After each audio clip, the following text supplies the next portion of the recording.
എൻ്റെ ജനങ്ങൾ, നാട്ടുകാർ ഒരു ഹരമാണ്. എൻ്റെ വളരെ അടുത്ത സുഹൃത്താണ്, ഒരു കാലത്തെ പരിചയമുണ്ട്. ഞാൻ പറഞ്ഞില്ലേ, എനിക്ക് അദ്ദേഹത്തിൻ്റെ പേര്, ശരിക്കുള്ള പേര് എപ്പോഴും ഓർമ്മ വരില്ല. മുത്തു എന്നാണ് ഞാനും വിളിക്കുന്നത്, എല്ലാവരും വിളിക്കുന്നത് പോലെ. ആ രാഷ്ട്രീയത്തിൽ നിൽക്കുമ്പോൾ പല ആരോപണങ്ങളും പൊതുപ്രവർത്തനത്തിൽ വരും. പക്ഷെ പറയുന്നവർ ഒന്ന് ശ്രദ്ധിക്കണം.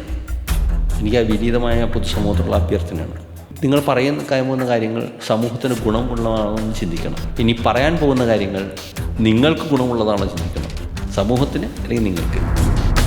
നമ്മൾ കണ്ണുകൊണ്ട് കണ്ടതെല്ലാം സത്യമാവണമെന്നില്ല, കാതുകൊണ്ട് കേട്ടത് എല്ലാം സത്യമാവണമെന്നില്ല, വാ കൊണ്ട് പറയുന്നതും എല്ലാം സത്യമാവുന്നില്ല. ഈ സത്യത്തിന് പല അർത്ഥങ്ങളുണ്ട്. There is always your story, my story and the true story. അതെ അതെ. ഞങ്ങൾക്ക് ആരാണ് ശമ്പളം തരുന്നത്? ഞങ്ങൾക്കില്ല. ഞാൻ അനുഭവിച്ചിട്ടുണ്ടല്ലോ, ഞാൻ പറയാത്തതല്ലേ. എന്നുവെച്ചാൽ ഞാൻ അത് പറയാൻ എന്നെക്കാൾ അനുഭവിച്ചിട്ടുള്ളതുകൊണ്ട് എൻ്റെ വലിയ ത്യാഗമായിരിക്കില്ല. ഞാൻ ഒരു ദിവസം ഒരു കേസിന് വിളിച്ചു, ഞാൻ പോലീസ് സ്റ്റേഷനിലേക്ക് വിളിച്ചു. എന്താ സംഭവം എന്ന് പറയും. അപ്പോൾ ഒരാളെന്നെ കേസിൽ പിടിച്ചു. അപ്പോൾ ഞാൻ പറഞ്ഞു, സാറേ ഇത് കുഴപ്പമില്ല, എനിക്കറിയാവുന്ന കേസാണ്, നല്ല ആളാണെന്ന് പറഞ്ഞു. ശരിക്കാണ്, കേസ് എന്താണെന്ന് അറിയുമെന്ന് ചോദിച്ചു. ഞാൻ അറിയില്ല, ഉപയോഗിക്കാൻ പറ്റാത്ത ചില സാധനങ്ങളുണ്ടായിരുന്നു, അത് ഉപയോഗിച്ചു എന്ന് പറഞ്ഞു. ഞാൻ ഓൾറെഡി പറഞ്ഞു, സാർ ക്ഷമിക്കണം സാർ, ഒരു മാപ്പ് കൊടുക്കുക. അതുകൊണ്ട് എന്ത് ഗുണമുണ്ടായെന്ന് പറയും. ആ പാവം ജയിലിൽ പോകാതിന് പകരം തിരിച്ച് ആ സമൂഹത്തിൽ ഇന്ന് ആ വ്യക്തി വളരെ നല്ലവനായി ഒരു മാതൃകയായിട്ട് ഈ നാട്ടിൽ ജീവിക്കുന്നു. ഒരവസരം കൊടുത്താണ്. തെറ്റുകൾ സംഭവിക്കാം, തെറ്റുകൾ ആർക്കും സംഭവിക്കാം. പക്ഷെ തെറ്റുകൾ സംഭവിച്ച ശേഷം അവർ പറഞ്ഞ് കൂടുതൽ ക്രിമിനലാക്കാൻ ഒരിക്കലും. പലരും എൻ്റെ അടുത്ത് പറഞ്ഞിട്ടുണ്ട്, മുത്തുവിനെ അവരെല്ലാവരും ഉപയോഗിക്കുകയാണ്. ഞാൻ നല്ലൊരു ടൂളല്ലേ, ഉപയോഗിക്കാൻ പറ്റിയ നല്ല ടൂളല്ലേ. അവർ ഹാപ്പി ആണെങ്കിൽ അതല്ലേ നല്ലത്. താങ്കളുടെ ജീവിതത്തിൽ താങ്കളുടെ വൈഫ് എന്നാണ് താങ്കളെ കുനിച്ചെറുത്തി ഇടിച്ചിട്ടുള്ളത്? ഞങ്ങൾ പരസ്പരം ഞാനിങ്ങനെ ആലോചിച്ച് അങ്ങനെ ഒരു സംഭവം ഞങ്ങൾ തമ്മിൽ ഉണ്ടായിട്ടുണ്ട്. കൂട്ടുകാരൊക്കെ എൻ്റെ ഭാര്യയ്ക്ക് ഒരു ട്രോഫി കൊടുക്കാൻ പോകും. എനിക്ക് എൻ്റെ ഭാര്യയെക്കുറിച്ച് ഒരു ആദ്യ കാലഘട്ടം വലിയൊരു അത്ര ഉണ്ടായില്ല. കാരണം ഞാൻ എല്ലാം പെർഫെക്റ്റായിട്ട് നോക്കുന്ന ആൾ. അപ്പോൾ ഒരു ദിവസം ഞാനൊരു പ്രസംഗവേദിയിൽ പോയി, ഒരു ഓട്ടിസം ഡേ ആയിട്ട് ബന്ധപ്പെട്ടിട്ടാണ്. എനിക്ക് അന്നാണ് എൻ്റെ ഭാര്യയെ സല്യൂട്ട് ചെയ്യാം. അവർ പറഞ്ഞ വാചകം, എൻ്റെ മകൻ കുറച്ച് പഠന വൈകല്യം അതൊക്കെയുള്ള കുട്ടിയായിരുന്നു. അവനെ വളർത്തിയ, അവനെ ഈ തരത്തിൽ സ്കൂളിലും കോളേജിലും ഇന്ന് ആ പയ്യനെത്തിയതിന് ഒരു കാരണക്കാരിയായ ഒരു അധ്യാപികയുണ്ട്. അവന് ഭയങ്കര ഇഷ്ടമുള്ള അധ്യാപിക. ആ അധ്യാപികയാണ്, ഒരുപക്ഷെ രാജഗോപാൽ സാറിന് അറിയുമെന്നറിയില്ല, അങ്ങയുടെ ഭാര്യയാണത്. മുത്തോണെ കോളേജിൽ പഠിക്കുമ്പോഴത്തേക്ക് ലവോ ക്രഷോ ഒക്കെ ഉണ്ടായിരുന്നു. അതെ, എൻ്റെ കുടുക്കി. എത്ര പേരുടെ കണ്ണീര് കാണും ആ ബന്ധത്തിനകത്ത്. എൻ്റെ 2 സുഹൃത്തുക്കൾ ഞാൻ ആദ്യമായിട്ട് എന്നെ കൊണ്ടുപോയത് ബെഹറിലാണ്. ഇതുപോലെ മുണ്ടെടുത്ത് പോയി. അവിടെ ചെന്ന് ഞാൻ മുണ്ടൊക്കെ കൊടുത്ത് നോക്കുമ്പോൾ ഞാൻ ഉടുക്കുന്ന മുണ്ട് അവിടെ അറബി രാത്രി നൈറ്റ് ഡ്രസ്സാണ്. സാധാരണ ഞാനിവിടെ ഹോട്ട് ടീ ഒക്കെ കൊടുക്കുന്നത്. ഇപ്രാവശ്യം ഞാൻ വിചാരിച്ചാണ് തണുപ്പിക്കാൻ, പൊളിറ്റിക്സ് അല്ലേ മൊത്തം ചൂടായിരിക്കുമെന്ന്. നോക്കട്ടെ, കുറേ ദിവസം തരാമെന്ന് പറഞ്ഞ് പറ്റിക്കുന്നു.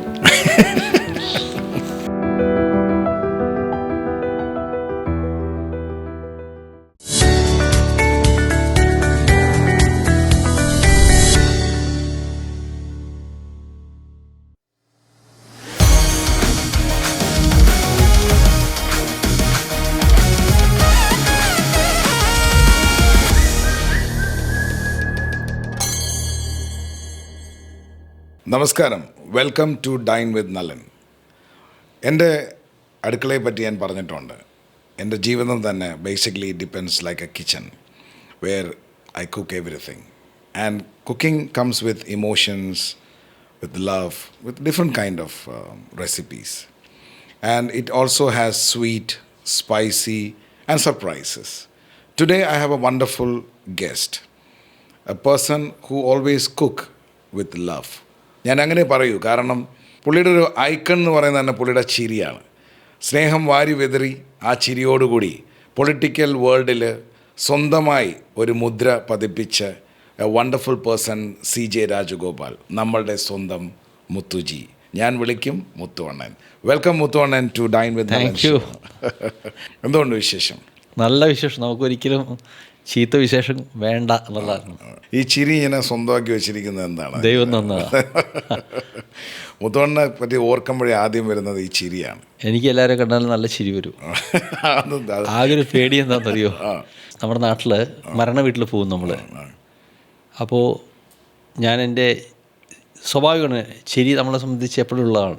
അവിടെ ചെല്ലുമ്പോൾ ഞാൻ ഒത്തിരി ശ്രദ്ധിച്ചിട്ടേ പോകത്തുള്ളൂ. അപ്പോൾ ഞാൻ ആ നേരെ മരണ വീട്ടിൽ ചെല്ലുമ്പോൾ പല ആളുകൾ നമ്മൾ പോകുന്ന വഴിയിൽ ആളുകൾ കൈയൊക്കെ തരും. അപ്പം ഞാൻ ആദ്യം അവിടെ പോയിട്ട് ഭൗതിക ശരീരം കണ്ട ശേഷം അതിനെ നമസ്കരിച്ച ശേഷം തിരിച്ചു വരും.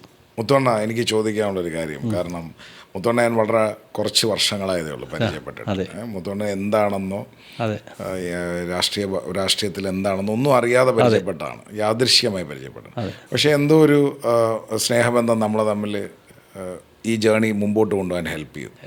എൻ്റെ ചോദ്യങ്ങളാണ്. ഒന്ന്, ഈ പൊളിറ്റിക്കൽ ഇൻഡസ്ട്രിയിൽ, അതായത് എനിക്ക് തോന്നുന്നില്ല താങ്കളുടെ ഫാമിലിയിൽ ആരും വേറെ പൊളിറ്റിക്സിൽ ഉണ്ടെന്ന് പോലും തോന്നുന്നില്ല. ഉണ്ടോ? ഇല്ല, എൻ്റെ ചെറിയച്ഛനുണ്ടായിരുന്നു, അത് കോളേജ് രാഷ്ട്രീയത്തിലായിരുന്നു. പിന്നെ അതിനുശേഷം രാഷ്ട്രീയത്തിൽ ഉണ്ടായിട്ടില്ല. അപ്പോൾ ഈ രാഷ്ട്രീയത്തിലേക്ക് അബദ്ധത്തിൽ വന്ന് വീണതാണോ അതോ ഇഷ്ടപ്പെട്ടു വന്ന് വീണതാണോ? രാഷ്ട്രീയത്തിൽ ഞങ്ങൾ പാരമ്പര്യമായിട്ട് ഞങ്ങൾക്കൊരു സോഷ്യൽ ബാക്ക്ഗ്രൗണ്ട് ഉണ്ട്. കുടുംബപരമ്പരമായിട്ട് ഞങ്ങളെല്ലാവരും ആളുകളില്ലാതെ ഞങ്ങൾക്ക് ചുറ്റും ആളുകൾ വേണം. ഒറ്റയ്ക്ക് ഇരിക്കാൻ ഞങ്ങൾക്ക് ഒട്ടും ഇഷ്ടമല്ല. മനസ്സിലായി. അതെൻ്റെ മുത്തച്ഛൻ തൊട്ട് ഞാൻ കാണുന്നതാണ്. അപ്പോൾ മുത്തോണ്ണ എങ്ങനെയാണ് ഈ ഫിലിം ഈ പറയുന്ന കണക്ക്? ഞാൻ എൻ്റെ കുട്ടിക്കാലം തൊട്ട് നമ്മുടെ നാട്ടുമ്പുറങ്ങളിൽ ചായക്കടയുണ്ടാവും. അപ്പോൾ അന്ന് 10ാം ക്ലാസ്സൊക്കെ പഠിക്കുമ്പോൾ നമ്മൾ വീടിൻ്റെ തൊട്ടടുത്തുള്ള വൈലോപ്പള്ളി മഹാകവിയുടെ അദ്ദേഹത്തിൻ്റെ വീടിൻ്റെ അടുത്താണ് എൻ്റെ വീട്, കലൂർ. ഞാൻ അമ്പലത്തിലേക്ക് പോകുന്ന വഴിക്ക് അവിടെ വിജയൻ്റെ ചായക്കടയുണ്ട്. ആ വിജയൻ്റെ ചായക്കടയിൽ ഇന്ന് നഗരങ്ങളിലൊന്നും കാണില്ല, കൊച്ചിയിൽ. ആ നഗരത്തിൽ ചായക്കടയിൽ കാർന്നവന്മാരൊക്കെ ഇരുന്ന് ചായ കുടിക്കാനും അപാര രാഷ്ട്രീയ ചർച്ചകൾ, അങ്ങ് അമേരിക്കയിൽ തൊട്ട് എങ്ങനെ കൊച്ചി കലൂർ വരെയുള്ള ഗ്രാമത്തെക്കുറിച്ച് ചർച്ച. അപ്പോൾ ഇതൊക്കെ രസകരമാണ്. ആ ഒരു ആനന്ദം ഇന്ന് നമുക്ക് ചായക്കടയിൽ കാണില്ല. ഇന്ന് ചായക്കടയിൽ ചെന്ന് കഴിഞ്ഞാൽ നമുക്കൊരു നാടൻ ചായ കിട്ടില്ല. ഇപ്പോൾ ഞാൻ നല്ല നാടൻ ചായ കുടിക്കണമെങ്കിൽ മിസ്റ്റർ നളൻ എന്ന് പറഞ്ഞ ഒരാളുണ്ട്.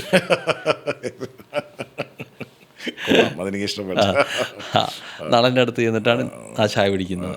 അപ്പോൾ അവിടെ ചെന്നിട്ട് ആളുകൾക്ക് ഈ അന്നത്തെ കാലത്ത് BSNL, റേഷൻ കട, ഇങ്ങനെയുള്ള സാധനങ്ങൾക്ക് ആപ്ലിക്കേഷൻ എഴുതി കൊടുക്കും. അപ്പോൾ എൻ്റെ ഹാൻഡ് റൈറ്റിംഗ് വളരെ നല്ലതെന്നാണ് എല്ലാവരും പറയുന്നത്, ഞാനും പറയുന്നത്. ഞാൻ എന്നെക്കുറിച്ച് മോശമാണ്, നല്ല ഹാൻഡ് റൈറ്റിംഗ് തന്നെയാണ്, അഭിമാനത്തോടു പറയാം. അപ്പോൾ ഞാനത് എഴുതി കൊടുക്കും, വട്ട കയ്യക്ഷരത്തിൽ എഴുതി കൊടുക്കുമ്പോൾ ആളുകൾക്ക് വലിയ സന്തോഷം. അങ്ങനെ സേവന പ്രവർത്തനം പോയി. പിന്നെ തൊട്ടടുത്ത രാമകൃഷ്ണ മിഷൻ അങ്ങനെ പോയി. ഞാൻ 14-15 വയസ്സിൽ ഒരു മുരളിച്ചേട്ടൻ്റെ CS മുരളീധരൻ ആശ്രമവുമായിട്ട് ബന്ധപ്പെട്ട് അങ്ങനെ ഞങ്ങൾ ഗ്രാമങ്ങളിൽ പോവും. അന്ന് വളരെ ഈ കടമക്കുടി പഞ്ചായത്ത് എന്നൊക്കെ പറഞ്ഞ സ്ഥലങ്ങളുണ്ട്. അവിടെ ബോട്ട് കയറിയൊക്കെ പിടിച്ചു പോവും. അവിടെയുള്ള വൃദ്ധന്മാരുടെയൊക്കെ ചെല്ലും, അവരെയൊക്കെ സഹായിക്കും. അങ്ങനെ ഒരു ബാക്ക്ഗ്രൗണ്ട് എന്നിൽ പയ്യെ ഉണ്ടായി. അത് എനിക്ക് തോന്നുന്നു ഞങ്ങളുടെ ശ്രീരാമകൃഷ്ണാശ്രമം അതുവഴി ഈ ഏകദേശം കുറേ കുട്ടികളെ, ഇന്ന് നമ്മൾ ബേട്ടി പഠാവോ ബേട്ടി ബച്ചാവോ എന്ന് പറയുന്ന സ്കീമൊക്കെ കാണുന്നുണ്ട്. അന്ന് തന്നെ എത്ര വർഷം മുമ്പ്? ഇതൊരു 90കളിൽ 91 അന്നേ സ്റ്റാർട്ട് ചെയ്തതാണ്. അതെ. ഈ ചായ നിന്നാണോ ഈ രാഷ്ട്രീയം തുടങ്ങുന്നത്? ഈ ചായക്കടയിൽ നിന്നാണോ? ആയിരിക്കും. എല്ലാം ഭക്ഷണത്തിൽ നിന്ന് തുടങ്ങുന്നത്. അമ്മ അതിൽ നിന്ന് ആഹാരം. അപ്പോൾ അങ്ങനെ സോഷ്യൽ വർക്കിൽ നിന്ന് ഞാൻ പെട്ടെന്ന് രാഷ്ട്രീയത്തിലേക്ക് മാറുകയും ഒരു സോഷ്യൽ ബാക്ക്ഗ്രൗണ്ട് ഉള്ളത് കൊണ്ട് സ്വാഭാവികമായിട്ടും നാട്ടിൽ ആളുകൾ ഒരു ഇതായി. അങ്ങനെ രാഷ്ട്രീയത്തിൽ ഒരു യുവമോർച്ച എന്ന പ്രസ്ഥാനത്തിലൂടെ കടന്നു വന്ന് പിന്നെ 2011 BJPയുടെ അസംബ്ലി സ്ഥാനാർത്ഥിയായി കൊച്ചിയിലേക്ക് വരുന്നു. 2011 ആദ്യമായിട്ട് മത്സരം. ഞാൻ താങ്കളുടെ കുട്ടിക്കാലത്തിലേക്ക് തിരിച്ചു പോകാം. അതെ. കുട്ടിക്കാലമൊക്കെ എവിടെയായിരുന്നു? അയ്യോ, കുട്ടിക്കാലം എന്ന് പറഞ്ഞാൽ ഞാൻ പഠിച്ചതൊക്കെ കലൂർ തന്നെയാണ്. 2-3 സ്കൂളിൽ മാറി പഠിച്ചു. എന്നുവെച്ചാൽ വീട്ടിലെ സാമ്പത്തികം കുറച്ച് നല്ല സ്കൂളിൽ ഇംഗ്ലീഷ് മീഡിയത്തിൽ ആദ്യം ചേർത്തു. സാമ്പത്തികം അത്ര നല്ലതല്ലാത്തത് കൊണ്ട് വേറെ പള്ളിക്കൂടത്തിൽ പോയി. അപ്പോൾ സെൻറ്റ് അഗസ്റ്റിൻസ് എന്ന് പറഞ്ഞ സ്കൂളിൽ പോയി. സെൻറ്റ് മേരീസിൽ പഠിച്ചു, സെൻറ്റ് അഗസ്റ്റിൽ പഠിച്ചു. അപ്പോൾ അതൊരു നല്ല സാധാരണക്കാരുടെ പാവപ്പെട്ട ഒരു സ്കൂളായിരുന്നു. അപ്പോൾ അവിടെ ഉള്ള പാവങ്ങളുമായിട്ടുള്ള എൻ്റെ താഴെക്കിടയിലുള്ള ആളുകളുടെ ജീവിതം എന്നെ വളരെയധികം സ്വാധീനിച്ചു എന്നുള്ളതാണ് എന്നെ സംബന്ധിച്ച്. അത് വലിയ ഭാഗ്യമായി ഞാൻ കാണുന്നു. കാരണം അങ്ങനെയുള്ള കുട്ടികളോടൊപ്പം പഠിച്ചു. അവരും പല വിഷമതകളും കണ്ടു. ആ വിഷമതകളിൽ നിന്നും നമ്മുടെ മനസ്സും ആ തരത്തിൽ രൂപം പ്രാപിച്ചു എന്നുള്ളതാണ് അതിൻ്റെ ഏറ്റവും വലിയ രസകരമായ കാര്യം. അല്ലേ, കുട്ടിക്കാലത്ത് ഇപ്പം 3 സ്കൂളുകൾ മാറിയെന്ന് പറയും. അപ്പം താങ്കൾ ബേസിക്കലി ഒരു വെജിറ്റേറിയനും കൂടാണ്. അതെ അതെ അതെ അതെ അതെ അപ്പോൾ ഈ പറയുന്ന ക്രിസ്ത്യൻ സ്കൂളുകളൊക്കെ ആയിരിക്കും. അതെ അതെ. അപ്പോൾ ഈ കുട്ടിക്കാലത്തൊക്കെ നമുക്ക് ഫേവററ്റ് ആയിട്ട് ഇപ്പോൾ നമ്മളെ അമ്മ പാചകം ചെയ്യും, നമ്മളെ അച്ഛൻ പാചകം ചെയ്യും, അല്ലേ? നമ്മളെ കുഞ്ഞമ്മ. അയ്യോ അതെ അതെ അതെ അതെ. ശരിയല്ലേ? അതെ. അപ്പോൾ നമ്മളെ ബന്ധുക്കൾ, ഇപ്പോൾ ചിലപ്പോൾ ചില ബന്ധുക്കളൊക്കെ നമ്മളെക്കാട്ടിയും റിച്ച് ആയിരിക്കും. അതെ അതെ അതെ. അപ്പോൾ അവരെ വീടുകളിൽ ചെല്ലുമ്പോഴാണ് നമ്മൾ കുറച്ച് നല്ല ഡ്രസ്സുകളോ നല്ല ഫുഡുകളോ ഒക്കെ കാണും. അങ്ങനെയുള്ള താങ്കളെ കുട്ടിക്കാലത്തിൻ്റെ ഒരു ആഹാരത്തിൻ്റെയൊക്കെ എക്സ്പീരിയൻസ് എങ്ങനെയാണ്? അയ്യോ, കുട്ടിക്കാലത്ത് നമ്മൾ പണ്ടൊക്കെ വീട്ടിൽ ഭക്ഷണം കഴിക്കുന്നവനാണ് തറവാടി. ഇന്ന് അങ്ങനെയല്ലല്ലോ, പുറത്ത് കഴിക്കുന്നവനാണ്. വീട്ടിൽ കഴിക്കുന്നവൻ എന്താ പറയുന്നത്? കുട്ടിക്കാലത്ത് കഞ്ഞി കുടിച്ചാണോ? ഈ കഞ്ഞിയും ചോറും സാധാരണ വീട്ടിലെ ഫുഡ്. ഞങ്ങളുടെ ട്രഡീഷണൽ ഫുഡാണ്. ഞങ്ങളുടെ മദർ ടങ് കൊങ്കിണിയാണ്. അപ്പോൾ ഞങ്ങളുടെ പാരമ്പര്യമായിട്ടുള്ള പത്രവട എന്നൊക്കെ പറഞ്ഞ സാധനങ്ങളുണ്ട്, ദോശ, അങ്ങനെയുള്ള ഭക്ഷണം ട്രഡീഷണൽ ഭക്ഷണ രീതിയാണ്. അത് മലയാളികളുടെ നിന്ന് വ്യത്യസ്തമായ പാചകം ചെയ്യുന്നതാണ് ഞങ്ങളുടെ രീതി. മനസ്സിലായി. അധികം മസാല ഉണ്ടാവില്ല, എന്നാൽ എരിവുണ്ടാവും. അപ്പോൾ ഈ തരത്തിലുള്ള ഭക്ഷണം കഴിച്ചിട്ടാണ്, അപ്പം അമ്മയുടെ കൈ കൊണ്ടുള്ള ഭക്ഷണം കഴിച്ചിട്ടാണ് ഞാൻ വളർന്നിട്ട്. അങ്ങനെ അമ്മ ചെയ്തിട്ടുള്ള ഏറ്റവും ഫേവറേറ്റ് ഫുഡ് ഏതാണ്? അയ്യോ, അമ്മയുടെ കൈ കൊണ്ട് എന്ത് തരുന്നത്. പക്ഷെ എനിക്കിപ്പോൾ ഇഷ്ടം, എൻ്റെ ഏറ്റവും ഇഷ്ടം പറയുകയാണെങ്കിൽ എൻ്റെ മൂത്ത ചേച്ചിയുണ്ട്. ആ ചേച്ചിയെ വെട്ടാൻ ഗീ ചേച്ചിയുടെ ഫുഡ് ഭയങ്കര അപാരമാണ്. പിന്നെ ഞാൻ കഴിച്ചിട്ടുള്ള മിസ്റ്റർ നളൻ എന്ന് പറയും, അദ്ദേഹത്തിൻ്റെ ഇട. നമ്മൾ ഈ കുട്ടിക്കാലത്തൊക്കെ നമുക്ക് ബിസ്ക്കറ്റ്, ബണ്ണ്, അല്ലേ? അന്ന് ഭയങ്കര ലക്ഷറി ആണ്. കപ്പലണ്ടി മിഠായി, തേൻ മിഠായി, അല്ലെ, ഗ്യാസ് മിഠായി. അതിന് വെല്ലാണ് ഒന്നുമില്ല. 5 പൈസ 10 പൈസ കാലഘട്ടമാണ്. അയ്യോ, ഒരു ബിസ്ക്കറ്റ് ഉണ്ടായിരുന്നു, റൗണ്ട് ബിസ്ക്കറ്റ് ഉണ്ട്. ഇതൊക്കെ വാങ്ങിച്ചൊരു പേപ്പറിനകത്ത് വെച്ചാൽ. അയ്യോ, രസകരമായ കാര്യം ഞാൻ പറഞ്ഞുതരാം. ഞാൻ NCCയിൽ ഉണ്ടായിരുന്നു. അപ്പോൾ ഞങ്ങൾക്ക് റിഫ്രഷ്മെൻ്റായിട്ട് ആഴ്ചയിൽ 2-3 ദിവസം ബിസ്ക്കറ്റ് പാക്കറ്റ് കിട്ടും. അതിലെനിക്കൊരു അതെ പാർലേജി. ഇത് കിട്ടിയിട്ട് ഈ പാർലേജി ഞാൻ പൊട്ടിക്കില്ല, 10 എണ്ണം ഉണ്ടാവും അതിൻ്റെ അകത്ത്. അത് കൂടാണ്ട് ആരെങ്കിലും വരാണ്ടിരിക്കുമ്പോൾ എക്സ്ട്രാ പാക്കറ്റ് ഉണ്ടാവും. അപ്പോൾ ഈ എക്സ്ട്രാ പാക്കറ്റ് അവിടെ വെച്ച് ഞങ്ങൾ പൊട്ടിക്കും, സീനിയർ അണ്ടർ ഓഫീസർ മറ്റേ. അപ്പം അതിൽ 2 എണ്ണം കിട്ടും, ചിലപ്പോൾ 1 എണ്ണം കിട്ടും. എല്ലാവരും ഷെയർ ചെയ്യും കേട്ടോ. അന്ന് തന്നെ NCC എന്നൊക്കെ ഷെയർ ചെയ്യും. എന്നിട്ട് ഈ ഒരു പാക്കറ്റ് ഞാൻ വീട്ടിലേക്കൊരു കൊണ്ടുവരുന്നുണ്ട്.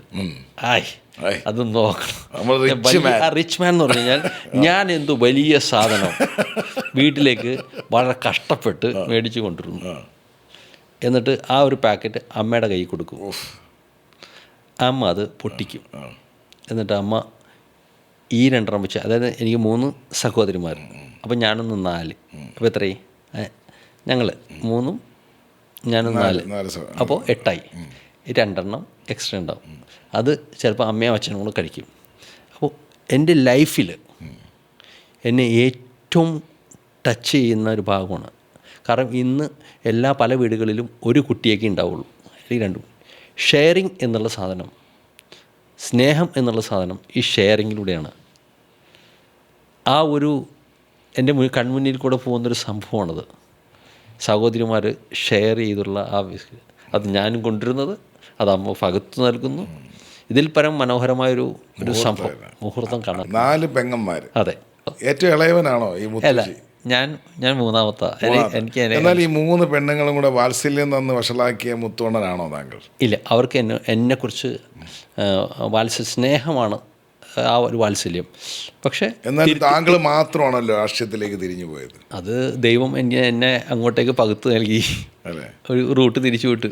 അവിടെ MG റോഡിൽ പോണ പോലെ ക്ഷണാരോട്ട് എന്നാൽ രാഷ്ട്രീയത്തിൻ്റെ വഴിയിലേക്ക് പോയിക്കൊള്ളൂ എന്ന് പറയും. പക്ഷെ ഞാൻ പോകാൻ നിശ്ചയിച്ച വഴി എൻ്റെ അമ്മ എന്നെ വെറ്റിനറി സർജൻ ആക്കണമെന്നൊക്കെ പ്രദേശം. എൻ്റെ വീട്ടിൽ കുറേ മൃഗങ്ങളുണ്ടായിരുന്നു, പശു എന്നൊക്കെ. മൃഗങ്ങൾ പറയുന്നത് എനിക്ക് ഇഷ്ടമല്ല, എന്നാലും നിങ്ങൾ ആളുകൾ കേൾക്കാൻ വേണ്ടി മൃഗങ്ങളെന്ന് തന്നെ പറയണോ, പശു, ആട്. അപ്പോൾ ഇതൊക്കെ രാവിലെ എൻ്റെ വീട്ടിൽ ഉണ്ടാവും. എൻ്റെ ടെറസ്ഡ് വീടാണ്. അപ്പോൾ അപ്പുറത്ത് കുറച്ച് പറമ്പുകളൊക്കെ ഉണ്ട്. സിറ്റിക്കകത്തായിരുന്നു. എൻ്റെ വീടിൻ്റെ തൊട്ടുഭാഗം ഇന്ന് കെട്ടിടങ്ങളായി. അന്ന് ചീര, അച്ചിങ്ങ, പടവലങ്ങ, പീച്ചിങ്ങ, ഇതെന്ന് പറഞ്ഞു കഴിഞ്ഞാൽ ഇന്ന് നളഞ്ചി അത് പൊട്ടിച്ചുകൊണ്ടുപോയി തോരൻ വെച്ച് തരും. അപാര തോരനാട്ടോ ഞാൻ കഴിച്ചിട്ടുണ്ട്. അന്നത്തെ തോരനില്ലേ, ചീരത്തോരൻ, അത് സൂപ്പറായിരുന്നു. മുത്തോണ, എൻ്റെ ചോദ്യം, താങ്കൾ ഈ ക്യാമ്പയിനൊക്കെ നടക്കുന്നു, താങ്കൾ രാഷ്ട്രീയത്തിലേക്ക് വരുന്നു. അതെ. അപ്പോൾ ഇനിഷ്യൽ കാലഘട്ടങ്ങളിൽ നമ്മളെ എല്ലാം രക്തത്തിളപ്പൊക്കെ ഉണ്ടല്ലോ, ബേസിക്കലി അഡ്രിനാലിൻ റഷ്, ഇല്ലെങ്കിൽ പ്രായത്തിൻ്റെ തിളപ്പെന്നൊക്കെ പറയും. എപ്പോഴെങ്കിലും താങ്കൾക്ക് കുറ്റബോധം തോന്നിയിട്ടുണ്ടോ, താങ്കൾ ഇങ്ങനെ ഒരു രാഷ്ട്രീയത്തിൽ ഇറങ്ങണ്ടായിരുന്നു എന്ന്? അല്ല, എനിക്കൊരിക്കലും തോന്നിയിട്ടില്ല, ഇങ്ങോട്ട് തോന്നാനും പോകുന്നില്ല. കാരണം വെച്ചാൽ എൻ്റെ പാർട്ടി ഒന്നും അല്ലാത്ത കാലഘട്ടത്തിലാണ് ഞാൻ വന്നത്. അത് 94 തൊട്ട് കോളേജ് ഡിഗ്രി പഠിച്ചപ്പോൾ തന്നെ ഞാൻ RSSുമായിട്ടുള്ള പ്രസ്ഥാനമായിട്ട് ബന്ധപ്പെട്ട ശാഖയിൽ വന്നു തുടങ്ങി. 98 യുവമോർച്ച എന്ന രാഷ്ട്രീയ പ്രസ്ഥാനത്തിലേക്ക് കയറി. പിന്നെ അന്നത്തെ അനുഭവങ്ങൾ, അതായത് അന്നൊക്കെ ഒരു ചായ മേടിച്ച് കുടിക്കാൻ റോട്ടിൽ പോകുമ്പോൾ ഞങ്ങളൊക്കെ പൊതുപ്രവർത്തനം നടത്തുമ്പോൾ അന്നൊരു ചായ കിട്ടണമെങ്കിൽ പണ്ട് കമ്മ്യൂണിസ്റ്റുകാരെ കുറിച്ച് നമ്മളിങ്ങനെ പറയുമായിരുന്നു. ഇങ്ങനെ വളരെ കഷ്ടപ്പാട് അനുഭവിച്ചത്. ഞങ്ങളുടെ പ്രസ്ഥാനത്തെക്കുറിച്ചാണ് പറയുകയാണ്. ഞങ്ങൾക്ക് വളരെ കഷ്ടപ്പാടും, എനിക്ക് മുന്നേയുള്ള തലമുറ കേട്ടോ, ഞാൻ കണ്ടത് എന്നെക്കുറിച്ചാണ് എനിക്ക് പറയാൻ സാധിക്കുള്ളൂ. അപ്പോൾ ഒരു ചായ കുടിക്കണമെങ്കിലും ഒരു വെള്ളം കുടിക്കുന്ന, നാരങ്ങ വെള്ളം കുടിക്കുമ്പോൾ റോട്ടിലെ ആളുകൾ കുടിക്കുമ്പോൾ ഞങ്ങളൊക്കെ ഇന്ന് നോക്കി നിന്നിട്ടുണ്ട്. പക്ഷെ അതുകൊണ്ടൊരു ഗുണമുണ്ടായി. എന്നുവെച്ചാൽ അധികാരങ്ങളും മറ്റും ഒന്നും നമ്മളെ സ്വാധീനിക്കില്ല, അല്ലെങ്കിൽ അതിൽ ഭ്രമിക്കില്ല എന്ന് തീരുമാനിച്ചു. കാരണം ഒരു കഷ്ടപ്പെട്ട ആളുകൾക്ക്, അല്ലെങ്കിൽ കഷ്ടത അനുഭവിച്ച ആൾക്ക് ഒരിക്കലും അഹങ്കരിക്കാൻ സാധിക്കില്ല എന്നുള്ളതാണ് ഞാൻ മനസ്സിലാക്കുന്നത്. ഞാൻ ഇപ്പോൾ സീരിയസ് ആയിട്ട് പോകുന്ന ഈ ഒരു കോൺവെർസേഷനിൽ ഈ സമയത്തെല്ലാം ആ പ്രായത്തിൽ കുറേ തമാശകൾ നടക്കുമല്ലോ, കുറേ തമാശ. അങ്ങനെ ഓർത്തു വെച്ചിരിക്കുന്ന ഒരു തമാശ, ഇപ്പോൾ വീട്ടിൽ പറഞ്ഞിട്ട് പോയില്ല, അല്ലെങ്കിൽ വീട്ടിൽ പറഞ്ഞിട്ട് പോയി, അങ്ങനെയൊക്കെ കുറേ തമാശ. അത് പറയുമ്പോഴാണ്, ഞാൻ പണ്ടൊരു അശോക തിയേറ്റർ ഉണ്ടായിരുന്നു കലൂർ. അവിടെ സിനിമ, ഞാൻ ഒരു രക്തരക്ഷസുമായി ബന്ധപ്പെട്ട സിനിമയാണ്. അപ്പോൾ ഞാനിത് പറയാണ്ട് 9ാം ക്ലാസ്സിൽ പഠിക്കുമ്പോൾ ആ തിയേറ്ററിൽ പോയി, സാധാരണ പോകുന്ന രസകരമാട്ടോ, തിയേറ്ററിൽ പോയി സിനിമ കണ്ടു വന്നു. എന്നിട്ട് വീട്ടിൽ വന്നിട്ട് ഈ സിനിമയിലെ പാട്ടാണ് ഞാൻ മൂളിക്കൊണ്ടിരിക്കുന്നത്, പാടുന്നത്. അപ്പോൾ അമ്മ ഇതൊക്കെ ശ്രദ്ധിക്കുന്നുണ്ട്. പിറ്റേ ദിവസം അച്ഛനോട് അശോക തിയേറ്ററിലെ ചേട്ടൻ പറഞ്ഞു, സാറേ മകൻ ഇന്നലെ സിനിമ കാണാൻ വന്നു ക്ലാസ്സിൽ നിന്ന്. എൻ്റെ അച്ഛനാണെങ്കിൽ നല്ലൊരു ഗുണമുണ്ട്, ഒന്നിലും ഇൻ്റർഫിയർ ചെയ്യില്ല. ഞാനും അതുപോലെയാണ്. മക്കളെ പഠിക്കാനോ, എൻ്റെ അച്ഛനോട് ചോദിച്ചാൽ വളരെ രസമാണ്. അച്ഛൻ്റെ അടുത്ത് ചോദിച്ചു, സാറേ മകൻ എന്തിനാണ് പഠിക്കുന്നത്? അത് അയാളോട് ചോദിക്കണം, എനിക്കറിയില്ല, ഞങ്ങൾ ഇടപെടാറില്ല. പക്ഷേ ഒരുപാട് സ്നേഹം തരുന്ന അച്ഛനാണ്, അതാണ് അമ്മയും ആണെങ്കിലും. അപ്പോൾ അച്ഛൻ അടിക്കുകയോ വഴക്ക് പറയുകയോ ഒന്നും ചെയ്തില്ല? അയ്യോ, അച്ഛൻ ഭയങ്കര പേടിയായിട്ട് ഞങ്ങൾക്ക്. എൻ്റെ ചേച്ചിയൊക്കെ ടെററൊന്നുമല്ല, അദ്ദേഹത്തിൻ്റെ നോട്ടത്തിൽ ഈ ആനപ്പാപ്പാൻ ആനയെ നിർത്തണുണ്ട്, ഒറ്റ നോട്ടം മതി. അടിച്ചിട്ടൊന്നുമില്ല, അടിക്കാൻ ഞങ്ങൾ അനുവദിച്ചിട്ടില്ല, സമ്മതിക്കാറില്ല. ഇനി അടിക്കാൻ വന്നാൽ ഞങ്ങൾ ആ സ്ഥലം വിട്ടുകളയും, അപ്പം വിടും, കണ്ടാൽ വഴി ഇറങ്ങി ഓടും. അയ്യോ, എൻ്റെ ഇത് പറഞ്ഞപ്പോൾ എൻ്റെ ഒരു കസിൻ്റെ കാര്യം ഓർമ്മ വന്നത്. അയാളെ അച്ഛൻ ഓടിച്ചുവിടും തല്ലാൻ. അപ്പോൾ ഈ പൈപ്പ് ഉണ്ടല്ലോ, നമ്മൾ ഈ ഇലക്ട്രിക് പൈപ്പ് ലൂബ്, അതിട്ട് ഓടിച്ചിടുകയാണ്. അപ്പോൾ പണ്ട് ഈ 2 വാതിലുകളാണ്, ഏത് ഈ 2 പാളി വാതിലാണ്. ഇയാളൊരു സർക്കസ് കളിക്കുന്ന ഒരാളാണ്, അപ്പോൾ ബാലിച്ചേട്ടൻ എന്ന് പറയും. അപ്പോൾ പുള്ളിയെ തല്ലാൻ വേണ്ടി എന്തോ കുസൃതി കാണിച്ചാണ്. അപ്പോൾ എൻ്റെ മുത്തച്ഛൻ ആ കുളത്തിൻ്റെ അവിടെ നിന്നിട്ട് ചായ കുടിച്ചുകൊണ്ടിരിക്കുന്നു. അപ്പോൾ ഈ എന്തോ കുസൃതി കാണിച്ചു, ഭയങ്കര കുസൃതിയാണ്. ഇയാൾ ഓടിച്ചെന്നു, ഇയാളുടെ അച്ഛൻ തല്ലാൻ വേണ്ടി ഓടിച്ചിട്ടു. മുത്തച്ഛൻ്റെ പുറകിൽ ചെന്ന് ഇയാളുടെ അച്ഛൻ വടി വെച്ച് ഒരൊറ്റ വീശാങ്ങ് വീശിയപ്പോൾ ഇയാളവിടെ ഇരുന്ന് മുത്തച്ഛൻ്റെ അടിയും മുതുകത്ത്. അപ്പോൾ സിനിമയിലെ കാണാം, മുത്തച്ഛൻ എന്ത് ചെയ്ത് ഈ ചൂട് ചായ ഉണ്ടല്ല, എന്നെ കൊന്നേന്ന് പറഞ്ഞിട്ട് അടി പ്രതീക്ഷിക്കാത്ത അടിയാണല്ലോ, ഈ ചായ എടുത്ത് ഒരൊറ്റ ഏറാണ്. അത് കഴിഞ്ഞ് വീണ്ടും പുള്ളി വാശിക്ക് ഓടിച്ചിടാം. ഓടുന്ന വഴിക്ക് എന്തേന്ന് അറിയോ, ഈ പുള്ളി 2 പാളി വെച്ച് പുള്ളി കൈ ഓടിക്കഴിഞ്ഞ പുള്ളി അടച്ചളയും. അപ്പോൾ ഓടി വന്നാണ് മറ്റേ തോമസ് ചെറിയ കാട്ടുള്ള പോലെ ഇങ്ങനൊരു സംഭവം ഞാൻ കണ്ടിട്ടുണ്ട്. അതെ. പിന്നെ അതുപോലെ ഈ തേങ്ങ ഉണ്ടല്ലോ, ഈ തേങ്ങ നാളികേരം വരുമ്പോൾ വലിയ 1000, 2000, 3000 തേങ്ങയ്ക്ക് ഇടും. അപ്പോൾ പുള്ളിക്ക് ആളുകൾ പണ്ടത്തെ പറയും, നോക്കി നിന്ന് കഴിഞ്ഞാൽ കണ്ണ് കിട്ടുമെന്ന് പറയും. അപ്പോൾ പുള്ളിക്ക് അത് ആളുകൾ ഇത് നോക്കി നിൽക്കുന്ന ഇഷ്ടമല്ല, ഈ കസിന്. അപ്പോൾ പുള്ളി എന്ത് ചെയ്യും, ഈ തേങ്ങ എണ്ണുമ്പോൾ, കൂന എണ്ണുമ്പോൾ 1, 2, 3, 4 ഇങ്ങനെ എണ്ണാറ്. കൂനയെന്ന് 1, 2, 2. പുള്ളി എന്ത് ചെയ്തു പറയും, പുള്ളിക്ക് ഇഷ്ടമില്ലാത്ത ആരെങ്കിലും അവിടെ വന്നു കഴിഞ്ഞാൽ ഈ കാലം കൊണ്ട് 1, 2, 3, 4. അപ്പോൾ മാറിക്കാൻ പറഞ്ഞല്ലേ എന്തിനവിടെ വന്ന് നിന്ന് സിനിമയിലും കാണും. അപ്പോൾ ഇങ്ങനത്തെ കഥാപാത്രങ്ങളൊക്കെ നമുക്ക് ചിരിച്ച് കുറേ കഥാപാത്രങ്ങൾ ഉണ്ടായിട്ടുണ്ട്. ഭയങ്കര സൗഹൃദങ്ങളാണ്. സൗഹൃദങ്ങൾ എൻ്റെ കോളേജ് കാലത്ത് സുഹൃത്തുക്കളൊക്കെ ഉണ്ടല്ലോ, അപാര സുഹൃത്തുക്കളാണ്. അതിൽ കുറേ പേര് അങ്ങേക്ക് അറിയാമെന്ന് തോന്നുന്നു. അതെ അതെ അതെ. ഏതെങ്കിലും അച്ഛനും അമ്മയും മുത്തുവിൻ്റെ കൂടെ കൂട്ടുകൂടരുതെന്നും പറഞ്ഞ് ഇവൻ്റെ കൂടെ കൂടിയാ നീ നശിച്ചു പോകുന്നും പറഞ്ഞു. അയ്യോ, എൻ്റെ കൂട്ടുകാരൊക്കെ ഉണ്ടല്ലോ എൻ്റെ പേരും പറഞ്ഞിട്ടാ പോകുന്നത്. Role model. അപ്പം ആരോടെ പോയി, ഞാൻ മുത്തുവിൻ്റെ കൂടെ പോയി. അപ്പോൾ പിന്നെ മിണ്ടൂല. മിണ്ടത്തില്ല. എന്നാ തിരിച്ച് കൊസറാക്കൊള്ളി കാണിച്ചിട്ടായിരിക്കും പോയി. എന്നാൽ തിരിച്ചൊരു ചോദ്യം, ഇല്ലല്ല അവനെ കൊണ്ട് ജീവിക്കാൻ വയ്യ, അവൻ എന്നും നല്ല പിള്ള കളിച്ചത്. എടാ ഈ മുത്തുവിൻ്റെ പേര് പണ്ടേ ഉണ്ടല്ലോ, നീ മുത്തുനെ കണ്ടുപിടിയടാ, നീ മുത്തുനെ കണ്ടുപിടിയടാ എന്ന് പറഞ്ഞ് നടക്കുമല്ലോ. അങ്ങനെ ചീത്തോട് കേട്ട ആ മക്കളുണ്ടോ? അയ്യോ, അങ്ങനെ ഒരു രസം, അങ്ങനെയൊക്കെ കുറെ പറയാറുണ്ട്. പക്ഷെ ഞാൻ അപ്പുറം അവർ വിളിച്ചെന്ന് പറയും. പണ്ട് എനിക്ക് കോളേജിൽ പോകുമ്പോൾ എൻ്റെ ഒരു ഫ്രണ്ട് ഉണ്ടായി, അവിനാശ് എന്ന് പറഞ്ഞിട്ട്. അപ്പോൾ അവിനാശിൻ്റെ വീട്ടിൽ, അപ്പോൾ അവിനാശിൻ്റെ വെച്ച് ഞാൻ കോളേജിൽ പോകുമ്പോൾ രാവിലെ റെഡി ആയിട്ട് നിൽക്കും. ഞാൻ ആ അമ്മയാണ് എനിക്ക് ഭക്ഷണം, നല്ല രസമായിട്ട് ഭക്ഷണം ഉണ്ടാക്കും കേട്ടോ, അപാര ഭക്ഷണം. എന്താണ് ഈ കൂട്ടുകാരുടെ വീട്ടിൽ നിന്ന് കൊണ്ടുവന്നതിൽ ഫേവറേറ്റ് ഡിഷ് ഏതെങ്കിലും? അയ്യോ, ശശി ആൻറ്റി എന്നെ പുട്ട്, അവർ മലബാറാണ്, കോഴിക്കോടുകാരാണ്. പിന്നെ എൻ്റെ രാജേഷ് എന്ന് പറഞ്ഞ കുട്ടിക്കാലത്ത് ഫ്രണ്ട് ഉണ്ട്, ബച്ചു, പുള്ളിയാണ് എനിക്ക് മുത്തു എന്ന് പേരിട്ടത്. പുത്തു എന്നുള്ള മുത്തു ആയതാണ്. അപ്പോൾ അവരുടെ വീട്ടിലൊക്കെ നല്ല ഭക്ഷണം, പരിപ്പ് കറി ഒക്കെ തരും. അപ്പോൾ ഇത് ജന്മനാൽ വിളി കിട്ടിയതല്ല മുത്തു? അല്ല, ഞങ്ങളെ പുത്തോ എന്നുള്ള പഞ്ചാബിൽ പുത്തർ എന്ന് വിളിക്കും, ഞങ്ങളുടെ പുത്തോ എന്നുള്ള മകൻ എന്നാണ്, അതങ്ങനെ മുത്തു എന്നായതാണ്. അപ്പം നാട്ടിലെ ആളുകൾക്ക് സൗകര്യത്തിൽ മുത്തു എന്നായി. ഇപ്പം ബ്രാൻഡാണ്. എറണാകുളത്തൊരു ബ്രാൻഡ്, നളൻ എന്ന് പറഞ്ഞൊരു ബ്രാൻഡ് പോലെ. നളന് കുക്കൊക്കെ എനിക്ക് ഒന്നുമില്ലല്ലോ, എനിക്ക് ആ മുത്തു എന്നുള്ള പേര് മാത്രമേ ഉള്ളൂ. ആരാ പറഞ്ഞ നളൻ എന്ന് പറഞ്ഞാൽ നാട്ടുകാർക്ക് അറിയാം എന്താണ്. ഹലോ, മുത്തു എന്ന് പറഞ്ഞാൽ എറണാകുളത്ത് ഇറങ്ങിയെന്നാൽ എല്ലാവർക്കും അറിയാം. കുറച്ച് നാളെ ഞാനും പരിചയപ്പെട്ടിട്ടുള്ളൂ. ഇത് എങ്ങനെ സമ്പാദിക്കുന്ന, ഞാൻ സാധാരണ വെള്ള ഷർട്ടിന്റെ പോക്കറ്റിൽ നോക്കുമ്പോൾ അറ്റ്ലീസ്റ്റ് ഒരു പേനെങ്കിലും കാണും, ഇല്ലെങ്കിൽ 500 നോട്ട്. ഈ പോക്കറ്റ് എന്നും കാലിയാണ്. പിന്നെ എങ്ങനെ ഭാരമില്ലല്ലോ, ശരീരത്തിന് ഭാരമില്ലല്ലോ, നമ്മൾ റെഡിയല്ലേ. അത് ഞാൻ എപ്പോഴും ചിന്തിക്കും. എല്ലാ ഈ പണ്ട് മറ്റേ ഉപ്പിടാത്ത കറിയില്ലെന്ന് പറഞ്ഞാൽ ചുക്കില്ലാത്ത കഷായം, എല്ലാ എറണാകുളം പരിപാടി കറിവേപ്പിലയോ കേട്ടോ, അത് അങ്ങനെ ആയിട്ടുണ്ടോ? അത് ചില സമയത്ത് നമ്മൾ നിയന്ത്രിക്കുന്നതല്ലോ, നമ്മൾ കൺട്രോൾ ചെയ്യും. ചിലപ്പോൾ ആകട്ടി വരും. എന്തിനു വിഷമിക്കണം, നമ്മളെന്തിനു വിഷമിക്കണം? എത്ര വർഷമായി പൊളിറ്റിക്കൽ ലൈഫിൽ? പറഞ്ഞാൽ എൻ്റെ പ്രായം അറിയും, അതുകൊണ്ട് പറയാതിരിക്കുന്നതല്ലേ. എന്നാലും 50 കൊല്ലം. അയ്യോ, സത്യം പറയാം, എത്ര കൊല്ലം? അതിൻ്റെ പകുതി എടുത്തിട്ട് 25, അതിൻ്റെ മേളിലേക്ക് ഒരു 30 മേലെയുണ്ട്. രാഷ്ട്രീയം എന്നുള്ളത്, രാഷ്ട്രീയത്തിൻ്റെ ചുമതലകളിലൂടെ ഒരു 30 വർഷം കൂട്ടാം. പക്ഷേ സോഷ്യൽ ബാക്ക്ഗ്രൗണ്ട് അതിൽ കൂടുതലുണ്ട്. അതിനകത്തൊരു സന്തോഷം എന്ന് പറയുന്നത്, നരേന്ദ്രമോദിജിയായിട്ട് വരെ ബൈക്ക് യാത്ര വരെ ചെയ്യാൻ. അല്ല, ബൈക്കിലല്ല, അദ്ദേഹം 92 വന്നപ്പോൾ ഞാൻ അദ്ദേഹത്തിനോട് യാത്ര ചെയ്തിട്ടുണ്ട്. അപ്പോൾ യാത്രയിൽ ഭക്ഷണം കഴിക്കാനുള്ള ഒരു വരവ് എൻ്റെ വീട്ടിലേക്ക് വന്നു. പക്ഷെ അന്ന് അമ്മ അവിടെ ഉണ്ടായിരുന്നില്ല, പിന്നെ വേറെ വഴിക്ക് പോയി. അന്ന് നമുക്കറിയില്ല അദ്ദേഹം നരേന്ദ്രമോദിയാണ്. അദ്ദേഹം പാർട്ടി ജനറൽ സെക്രട്ടറി, വലിയ നേതാവ്. അതേപോലെ രാമറാവുജി ഉണ്ടായി, അദ്ദേഹം മരണപ്പെട്ടു. സീനിയർ ലീഡേഴ്സാണ് അവർ.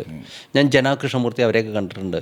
PP മൂന്തേട്ടനാണ് ഇതൊക്കെ ഞങ്ങളെ അന്ന് സേവന പ്രവർത്തിക്കുമ്പോൾ സർവീസ് ചെയ്യാൻ കൊണ്ടുപോകുന്നത്. പിന്നെ ഞാൻ മോദിജിയെ ഇവിടെ ഗുജറാത്തിൽ പോയി കാണുന്നു. ഒരു രാമാമൃതൻ്റെ മണിച്ചേട്ടനുണ്ട്, ഞാൻ നമ്മുടെ ഒരു പത്രമുണ്ട് ജന്മഭൂമി, അതുമായിട്ട് ബന്ധപ്പെട്ടിട്ട്. അപ്പോൾ അദ്ദേഹത്തെ കാണുന്നു. അദ്ദേഹം എനിക്കൊരു സിഗ്നേച്ചറൊക്കെ കിട്ടുന്നു. അതാരും ഒട്ടിച്ചുകൊണ്ട് കേട്ടോ, ആരാന്നറിയില്ല. ഞാനൊരു സംശയം ചോദിക്കട്ടെ, ഈ 10-30 കൊല്ലത്തിന് പുറത്തുള്ള ഈ രാഷ്ട്രീയ ജീവിതത്തിൽ നമുക്ക് സ്വകാര്യമായി ഉള്ള, നമ്മളിപ്പം പൊളിറ്റിക്കലി ഭയങ്കര ഹാപ്പിയാണെന്നാണ് പറയാം, ഒരുപാട് പ്രയാസം തട്ടിയ മുഹൂർത്തം? അയ്യോ, ഉണ്ടായിട്ടുണ്ട്. ഏത് വർഷം? കാരണം എന്നെക്കുറിച്ചൊരു സ്കാം വന്നു, അത് ഓർക്കുന്നില്ല. പിന്നെ ചില ആളുകൾ പറയും, ഞാൻ നല്ല ഷർട്ട്, ഇപ്പോൾ നല്ല വെള്ള ഷർട്ട് കിട്ടുപോയാൽ പറയും. ചില ആളുകൾ സമൂഹത്തിൽ പറയും, എനിക്ക് അവരുടെ ദേഷ്യമൊന്നുമില്ല കേട്ടോ, അവരെക്കുറിച്ച് പറയും ഒരുപാട് പൈസ ഉണ്ടാക്കി എന്ന് പറയും. നമ്മൾ കണ്ണുകൊണ്ട് കണ്ടതെല്ലാം സത്യമാവണമെന്നില്ല, കാതുകൊണ്ട് കേട്ടതെല്ലാം സത്യമാവണമെന്നില്ല, വാ കൊണ്ട് പറയുന്നതും എല്ലാം സത്യമാവുന്നില്ല. ഈ സത്യത്തിന് പല അർത്ഥങ്ങളുണ്ട്. ഞാൻ പറയില്ലേ, ഞാൻ നളൻ ഇങ്ങനെ കരയണേ ഞാൻ കണ്ട് സന്തോഷം കൊണ്ട് കരഞ്ഞാണെങ്കിലോ. ഉദാഹരണത്തിന് ഞാൻ പറയാം, അങ്ങയുടെ റൂമിൽ നിന്ന് ഞാൻ വരുന്നു, ഒരു പെൺകുട്ടി കരഞ്ഞുകൊണ്ട് ഓടി വരുന്നു. സാധാരണയായി നമ്മുടെ നാട്ടിൽ എന്താ പറയാറ്?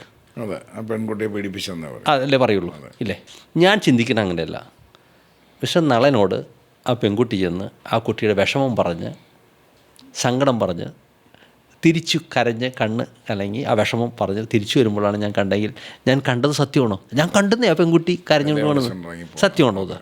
ശരിയാണ്. അപ്പോൾ സത്യത്തിന് there is always your story, my story and the true story. അതെ. അപ്പോൾ ഈ ജനങ്ങൾ സാധാരണ അവരവരുടെ പെർസ്പെക്റ്റീവിലാണ് കുക്ക് ചെയ്യുന്നത്. മാത്രമല്ല കേരളത്തിൽ സംഭവിക്കുന്ന പല കാര്യങ്ങളും അതെ. ഇപ്പോൾ തന്നെ ഓരോ കേസ് സംബന്ധമായി ടെലിവിഷൻ പ്രോഗ്രാംസ് കാണിച്ചുകൊണ്ടിരിക്കുമ്പോൾ, ടെലിവിഷൻ ചാനലുകൾ കാണിച്ചുകൊണ്ടിരിക്കുമ്പോൾ, കഴിഞ്ഞ ദിവസം ഞാൻ എൻ്റെ സുഹൃത്തിനോട് പറഞ്ഞ്, വിധി നിർണ്ണയിക്കേണ്ടത് കോടതിയാണ്, കോടതി വിധി നിർണ്ണയിക്കുന്നത് വരെയും അദ്ദേഹം നിരപരാധി തന്നെയാണ്. തീർച്ചയായിട്ടും. ഇല്ലെങ്കിൽ ഒരു പക്ഷേ ബാധിക്കപ്പെട്ട വ്യക്തിത്വം അതെ അല്ലേ? അതെ. അപ്പം അങ്ങനെ ബാധിക്കപ്പെട്ട ഒരു വ്യക്തിത്വമാണ് താങ്കൾ. താങ്കളുടെ നിരപരാധിത്വം തെളിഞ്ഞു അങ്ങനെ? അയ്യോ, അങ്ങനെ കാരണം പൊതുപ്രവർത്തനത്തിൽ നമ്മൾ പല ആളുകളെ സഹായിക്കാൻ പോകും. അറിഞ്ഞോ അറിയാതെ നമ്മൾ സഹായിക്കാൻ പോകുന്നതാണ്. അത് വലിയൊരു പ്രതിഫലം പ്രതീക്ഷിച്ചുകൊണ്ട് ചെയ്യുമ്പോഴാണ് നമ്മൾ, അല്ലെങ്കിൽ രാജ്യത്തിൻ്റെ നിയമത്തിന് വിരുദ്ധമായി, അല്ലെങ്കിൽ ആ ഒരാളുടെ എത്തിക്സിന് വിരുദ്ധമായി ചെയ്യുമ്പോഴാണ്. അറിഞ്ഞോ അറിയാതെയൊക്കെ തെറ്റുകൾ ചെയ്യാത്ത മനുഷ്യൻ ഞാൻ സമ്പൂർണ്ണമാണെന്ന് എനിക്ക് പറയാൻ പറ്റുമോ? ഒരാളെ സഹായിക്കാൻ പോയിട്ടുണ്ടാവും. അപ്പോൾ ആ സഹായത്തിൽ ചിലപ്പോൾ അവരെന്താണ് ചെയ്തു വെച്ചത് നമുക്കറിയില്ല. മനസ്സിലായി. ഒരാൾ എന്നെ വിളിച്ച് പറയാനുണ്ട്, ആ പ്രശ്നം ഇതാണ്. നിരപരാധിത്വം തെളിഞ്ഞു അങ്ങനെ? രസകരമായിട്ടൊരു കാര്യം എന്താ പറഞ്ഞാൽ മനസ്സിലാവും. ഞാൻ എന്തിനും വിളിക്കും. അപ്പോൾ ഒരു ദിവസം ഒരു കേസിന് വിളിച്ചു, ഞാൻ പോലീസ് സ്റ്റേഷനിലേക്ക് വിളിച്ചു. എന്താ സംഭവം എന്ന് പറയും. അപ്പോൾ ഒരാളെന്നെ കേസിൽ പിടിച്ചു. അപ്പോൾ ഞാൻ പറഞ്ഞു, സാറേ ഇത് കുഴപ്പമില്ല, എനിക്കറിയാവുന്ന കേസാണ്, നല്ല ആളാണെന്ന് പറഞ്ഞു. ശരിക്കാണ്. അപ്പോൾ പറഞ്ഞു, കേസ് എന്താണെന്ന് അറിയുമെന്ന് ചോദിച്ചു. ഞാൻ പറഞ്ഞു അറിയില്ല. അയാളുടെ കയ്യിൽ അതായത് ഉപയോഗിക്കാൻ പറ്റാത്ത ചില സാധനങ്ങളുണ്ടായിരുന്നു, അത് ഉപയോഗിച്ചു എന്ന് പറഞ്ഞു. ഞാൻ ഓൾറെഡി പറഞ്ഞു, സാർ ക്ഷമിക്കണം സാർ, ഒരു മാപ്പ് കൊടുക്കുക അയാളെ പറഞ്ഞ് കൺവിൻസ് ചെയ്യാമെന്ന് പറഞ്ഞു. അതുകൊണ്ട് എന്ത് ഗുണമുണ്ടായെന്ന് അറിയോ? ആ പാവം ജയിലിൽ പോകാതിന് പകരം തിരിച്ച് ആ സമൂഹത്തിൽ ഇന്ന് ആ വ്യക്തി വളരെ നല്ലവനായി ഒരു മാതൃകയായിട്ട് ഈ നാട്ടിൽ ജീവിക്കുന്നു. ഒരവസരം കൊടുത്താണ്. അത് ഒരവസരം കൊടുത്താണ്. തെറ്റുകൾ സംഭവിക്കാം, തെറ്റുകൾ ആർക്കും സംഭവിക്കാം. പക്ഷേ തെറ്റുകൾ സംഭവിച്ച ശേഷം അവർ പറഞ്ഞ് കൂടുതൽ ക്രിമിനലാക്കരുത് ഒരിക്കലും. അപ്പോൾ അയാൾ ഗുണ്ടയാണ് എന്ന് പറയും. അങ്ങേക്കറിയാം, ഈ നാട്ടിലെ പല ആളുകളെയും ഗുണ്ടയാണ്. ഗുണ്ടയുടെ അർത്ഥം എനിക്ക് മനസ്സിലായിട്ടില്ല. അവർക്കൊരു അവസരം കൊടുക്കണ്ടേ? അവരെ മനുഷ്യരാക്കുകയല്ലേ വേണ്ടത്? അതെ, ഏതൊന്നും കറക്റ്റ് ചെയ്യുന്നതാണല്ലോ പ്രസ്ഥാനം. അതെ, തെറ്റുകൾ സംഭവിക്കാത്ത ആരാ ഉള്ളത്?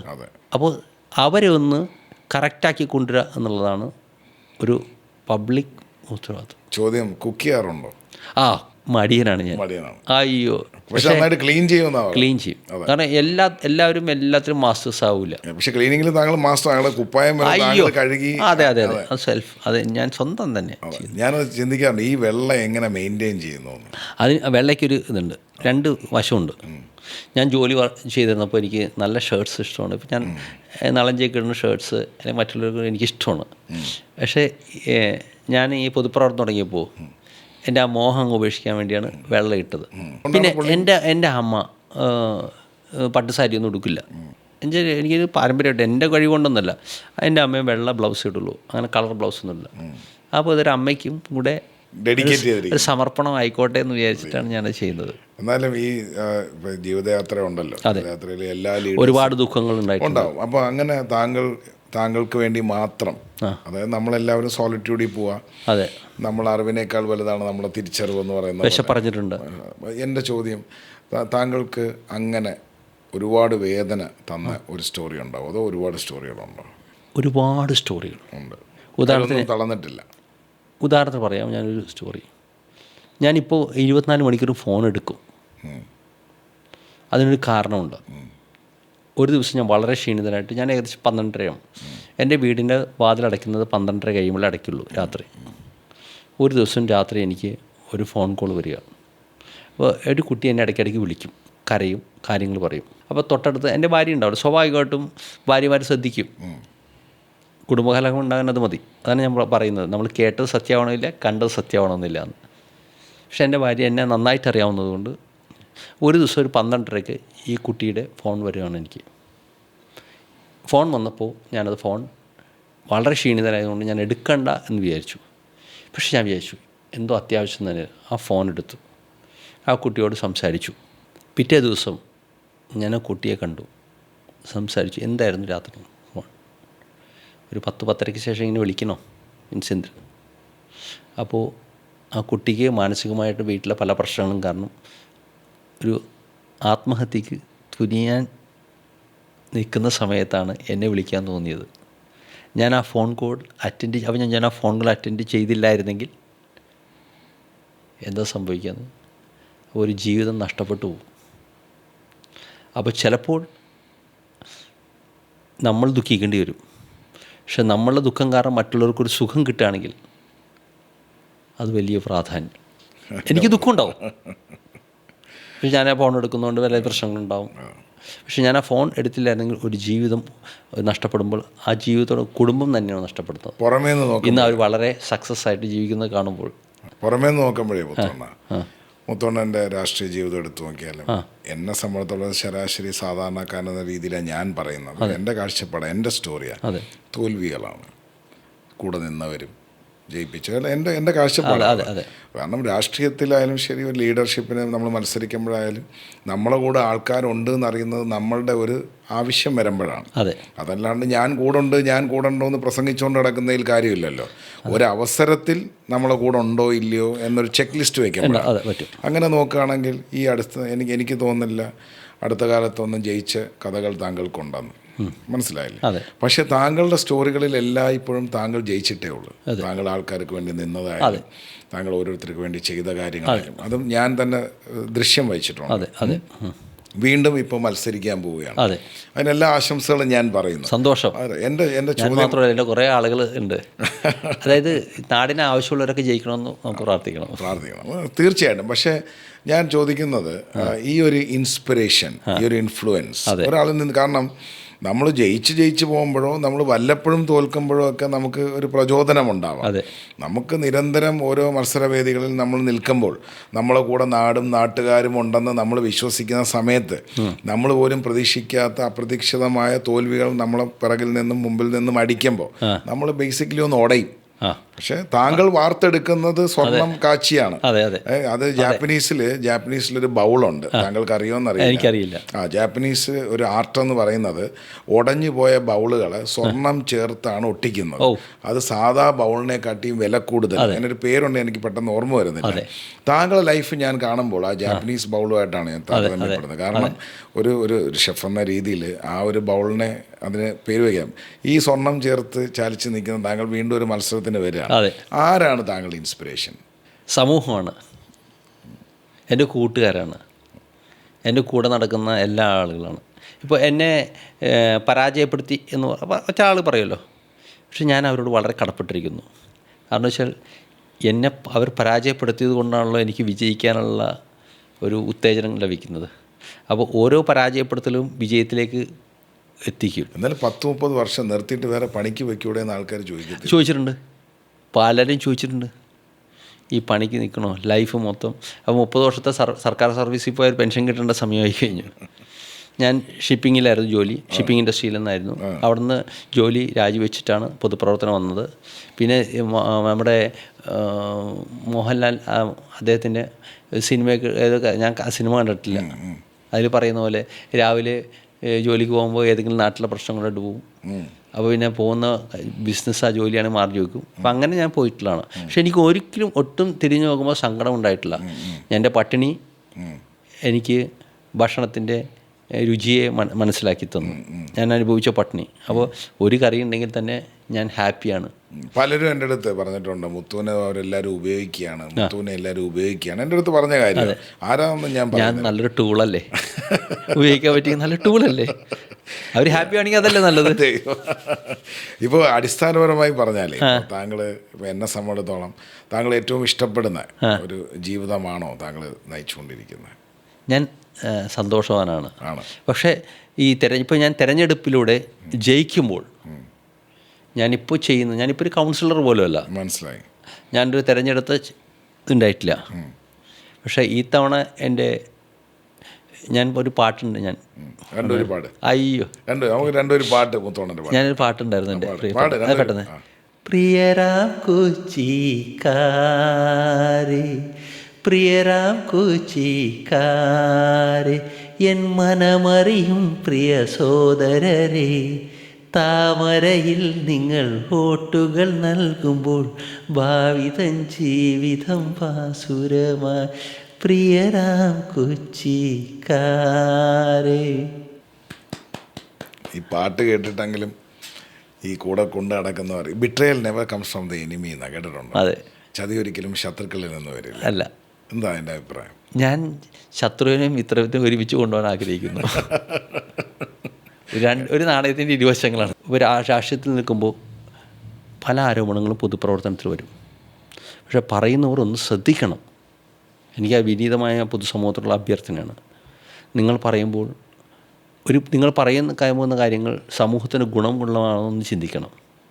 ഇനി പറയാൻ പോകുന്ന കാര്യങ്ങൾ നിങ്ങൾക്ക് ഗുണമുള്ളതാണോ ചിന്തിക്കണം. സമൂഹത്തിന് അല്ലെങ്കിൽ നിങ്ങൾക്ക്. ഒരു മറ്റുള്ളവർക്ക് വേദന ഉണ്ടാക്കിയിട്ട് കാര്യം. ഞാൻ അതുകൊണ്ടെന്നറിയോ, ആരൊക്കെ എന്തൊക്കെ എൻ്റെ അടുത്ത് പോകുന്നു പറഞ്ഞാലും നളൻ കൊള്ളൂല, അതിന് നിങ്ങൾ അദ്ദേഹമായിട്ട് എന്തെങ്കിലും ബന്ധപ്പെട്ടിട്ടുണ്ടോ? നളനെ കാണാത്ത ആളുകളിലേക്ക് നളനെക്കുറിച്ച് മോശം പറയുന്നത്, നളൻ്റെ ഭക്ഷണം കഴിക്കാത്ത ആളിലേക്ക് നളനെ അയ്യേ എന്ന് പറയുന്നത്, അത് തീർച്ചയായിട്ടും അങ്ങനെയാണ്. ഇനി കഴിച്ചു കഴിഞ്ഞാൽ എന്ന് പറയുന്നറിയോ, അത് മോശമായിരുന്നു, പക്ഷേ 2 പ്ലേറ്റ് മേടിച്ച് കഴിച്ചിട്ടുണ്ടാവും. അല്ലേ, എൻ്റെ ഒരു അനുഗ്രഹം എൻ്റെ നിന്ന് ഭക്ഷണം കഴിച്ചിട്ടുള്ള എല്ലാവരും ഒരു ചക്കരവുമ്മയും തന്നിട്ട് എനിക്ക് പോയിട്ടുള്ളത്. പക്ഷെ എന്നെ പറ്റി കൂടുതലും പറയുന്ന വ്യക്തിത്വങ്ങൾ ഞാനായിട്ട് ഒരു നമ്മളത് കെയർ ചെയ്യണ്ടെന്നേ. നിങ്ങൾക്കിപ്പോൾ നളഞ്ചിയെക്കുറിച്ചും പലത് പറയും, എല്ലാവരും കൂടി പറയും. നാട്ടിൽ പറയാൻ ആളുകൾക്ക് ചില ആളുകൾ അങ്ങനെ പറയാൻ ജനിക്കപ്പെട്ടവരാണ്, അവരങ്ങനെ പറഞ്ഞോട്ടെ എന്ന്. അവർക്ക് സന്തോഷം കിട്ടും, നമുക്ക് എന്താ കുഴപ്പം? എന്തോ ഡെയിലി കഴിക്കുന്നത് ഞാനാ? അല്ല, ഈ ഉത്തേജനം എനിക്ക് മനസ്സിലായി. ഈ റെസിപ്പി എന്താണ്? എൻ്റെ ജനങ്ങൾ, നാട്ടുകാർ ഒരു ഹരമാണ്. അപ്പോൾ ഇതിനൊരു ബ്രേക്ക് എടുക്കാം. സാധാരണ ഞാൻ ആൾക്കാർക്ക് ചൂടായിട്ട് എന്തെങ്കിലും കൊടുക്കാം. ഇത് ചൂട് കൊടുത്തിട്ട് കാര്യമില്ല, ഒന്ന് തണുപ്പ്. നമുക്കൊരു നാടൻ കരിക്കും വെള്ളവും നാടൻ എള്ളുണ്ടയും കഴിച്ചോണ്ട്. അയ്യോ, നിങ്ങളുടെ എള്ളുണ്ടല്ലേ? ഞാൻ ഒരിക്കലും കഴിച്ചിട്ടുണ്ട്, അപാരം കേട്ടോ. അത് കുറെ നാളായാലും ഞാൻ ചോദിക്കണേ. വീണ്ടും അപ്പം അതൊന്ന് കഴിച്ചു നോക്കിയാലോ? ഞാൻ പണ്ടത് അത് ആരാ ചോദിച്ചത്? ആ എള്ളുണ്ട് സുരേഷ് ഗോപി. സുരേഷ് ഏട്ടനാണ് പറഞ്ഞത്. സുരേഷ് ഏട്ടൻ ഗംഭീര എള്ളുണ്ട. 7 വർഷമായി ഞാൻ ഈ എള്ളുണ്ടയാ കഴിച്ചത്. അതെ, അത് കറക്റ്റ് പറഞ്ഞു. ഞാൻ ഭയങ്കരമായിട്ട് അത് ഭയങ്കര സംഭവം കേട്ടത്, ആളുകൾ പറയുന്നുണ്ട്. ഒന്ന് കഴിച്ചുകൊണ്ട് നമുക്ക് വീണ്ടും 1 2 3 കഴിക്കാം. ഞാൻ ഭക്ഷണത്തോട്ട് ഇഷ്ടമല്ല. Let's continue dine with Nalan with a tea break.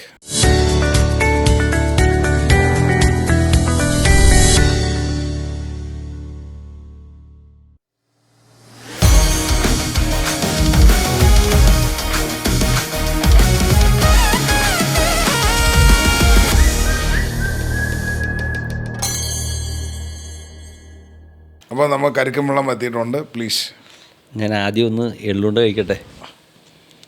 ചെന്നങ്ങാണല്ലോ. സാധാരണ ഞാനിവിടെ ഹോട്ട് ടീ ഒക്കെയാണ് കൊടുക്കുന്നത്. ഇപ്രാവശ്യം ഞാൻ വിചാരിച്ചാണ് തണുപ്പിക്കാം. പൊളിറ്റിക്സ് അല്ലേ, മൊത്തം ചൂടായിരിക്കുമെന്നേ. നല്ല രസമുണ്ടല്ലോ അല്ലേ? നമ്മളെ നാടിൻ്റെ ഞാൻ കഴിക്കുന്നത് ഒറ്റയ്ക്ക് കഴിക്കുന്നത് എനിക്ക് സുഖമില്ല. ഇവിടെ ഇവിടെ ഇവിടെ അപ്പോൾ എള്ളുണ്ടയുണ്ട്, അവരൊക്കെ കഴിച്ചതേ. ആ നോക്കട്ടെ, കുറെ ദിവസം നിങ്ങൾ തരാന്ന് പറഞ്ഞ് പറ്റിക്കുന്നു. ആൾക്കാർ ചോദിക്കുന്നത് ഈ എള്ളുണ്ടയ്ക്കകത്ത് എന്താ ഇത്ര ഉള്ളതെന്ന്. എന്ത് പറയും മുത്തോണ്ട്? കഴിച്ചു നോക്കിയാലല്ലേ അറിയാൻ പറ്റും. ഇത് പൊഞ്ഞെടുത്തോട്ടോ. ഇതാണുള്ള സൂപ്പർ. Thank you. ഇത് നിങ്ങൾ മാർക്കറ്റിൽ കൊടുക്കാത്തത്? കൊടുക്കാം. എപ്പോൾ കൊടുക്കും? അത് മേടിക്കാൻ വേണ്ടിയാണ്. അതെ. അപ്പോൾ നമ്മൾ വിഷയത്തിലേക്ക് കണ്ടിന്യൂ ചെയ്യാം. റെഡിയല്ലേ? കഴിച്ചു തീർക്കട്ടെ. ഞാൻ എള്ളുണ്ട പലതും കഴിച്ചിട്ടുണ്ട്, പക്ഷെ ഇങ്ങനൊരു എള്ളുണ്ട കഴിച്ചില്ല. എല്ലാവർക്കും ഇത് കഴിക്കാം. ഒറ്റ ഇരിപ്പിൽ 10 അടിക്കോട്ടെ. അങ്ങനെ കഴിക്കരുത്, ബോഡി ഹീറ്റ് കൂടും. അങ്ങനെ കഴിക്കാൻ പാടില്ല. ഈ അമിതമായാൽ അമൃതവും വിഷം എന്നല്ലേ? അത് ശരിയാണ്. അതെ. അപ്പോൾ താങ്കളുടെ സൗഹൃദങ്ങളെ പറ്റി ചോദിക്കാം. എനിക്ക് എൻ്റെ ഏറ്റവും എൻ്റെ കണ്ണു തുറന്നപ്പോൾ തൊട്ടുള്ള സുഹൃത്തുക്കൾ, സ്കൂളിൽ പഠിച്ചവർ, saint Mary's, 7th day, saint Augustine's, അങ്ങനെ പിന്നെ നല്ല ഓർമ്മ വെച്ച് ഭാരതമാതാ കോളേജ് തൃക്കാക്കര. അതൊരു അനുഭവമാണത്. അടിപൊളി. അത് വർണ്ണങ്ങൾക്കും വാചകങ്ങൾക്കും അതീതമാണ്. മനസ്സിലായി. അത് വരച്ച് കാട്ടാൻ പറ്റില്ല, എഴുതി തീർക്കാൻ പറ്റില്ല, പറഞ്ഞു തീർക്കാൻ സാധിക്കില്ല. എനിക്ക് ലിസ്റ്റ് വയ്ക്കാൻ പറ്റത്തില്ല, കാരണം ഈ എപ്പിസോഡ് മതിയാവത്തില്ല. അയ്യോ, ഭയങ്കര രസകരമാണ്. ഒരു സിനിമ അതിനെക്കുറിച്ച് എഴുതിയാൽ കൊള്ളാമെന്നുണ്ട്. ഇപ്പോൾ ഈ സർവകലാശാല ഇപ്പോൾ ഈ ഇൻഡസ്ട്രിയിൽ പൊതുവെ കണ്ടു കഴിഞ്ഞാൽ കംപ്ലീറ്റ് നെപ്പോട്ടിസമാണ്. പൊതുവെ അച്ഛൻ കാശുകാരനാവുന്നു, മക്കളെ അഡ്രസ്സിൽ കൊണ്ടുവരുന്നു, അങ്ങനെയൊക്കെ വരികയാണ്. താങ്കൾ വളർത്തിയെടുക്കുന്ന താങ്കളുടെ പുത്രൻ, 2 പുത്രന്മാരാണ്. ഏത് പുത്രനെയാണ് താങ്കൾ നെപ്പോട്ടിസത്തിന് വേണ്ടി വളർത്തുന്നത്? ഞാൻ അങ്ങനെ ഒരു വാശിയില്ല. എൻ്റെ മൂത്ത മകൻ എൻ്റെ ആഗ്രഹം വേറെയാണ്. പക്ഷെ അവർക്ക് ആർക്കും ഇന്ത്യ വിട്ടു പോകണമെന്ന് ആഗ്രഹമില്ല. ഈ നാട്ടിൽ തന്നെ ജോലി ചെയ്യണം എന്നുള്ള ആഗ്രഹമാണ്. ഇടയ്ക്ക് പിള്ളേർ പറയും താങ്കളൊരു നെപ്പോട്ടിസം ഡെവലപ്പ് ചെയ്യുന്നില്ല. അതിപ്പോൾ ട്രെൻഡാണല്ലോ പൊതുവെ. ആയിക്കോട്ടെന്നും ആരെങ്കിലും ചെയ്യണമെങ്കിൽ ചെയ്തോട്ടെ, നമ്മൾ എന്തിനാണ്? എനിക്കിഷ്ടമല്ല. എനിക്കിഷ്ടം എന്താണെന്നറിയോ? മക്കളോട് പറഞ്ഞേക്കണേ, നിനക്ക് നീ എഞ്ചിനീയർ ആണെങ്കിലും കുഴപ്പമില്ല, അല്ലെങ്കിൽ ഡോക്ടർ ആയാലും കുഴപ്പമില്ല, നല്ല മനുഷ്യനാവുക മോനെ. ഇപ്പോൾ ഈ രാഷ്ട്രീയം പണ്ട് സിനിമകളിലൊക്കെ വന്നിട്ടുണ്ട്. അതെ, രാഷ്ട്രീയക്കാരുടെ കുടുംബജീവിതം, വീട്ടിലെ വൈഫ്, വെച്ച് വിളമ്പി മടുക്കുന്നു, ചായ എടുത്ത് മടുക്കുന്നു, കുടുംബകലഹങ്ങൾ, അങ്ങനെ ഒരുപാട് സിനിമകളൊക്കെ ഉണ്ട്.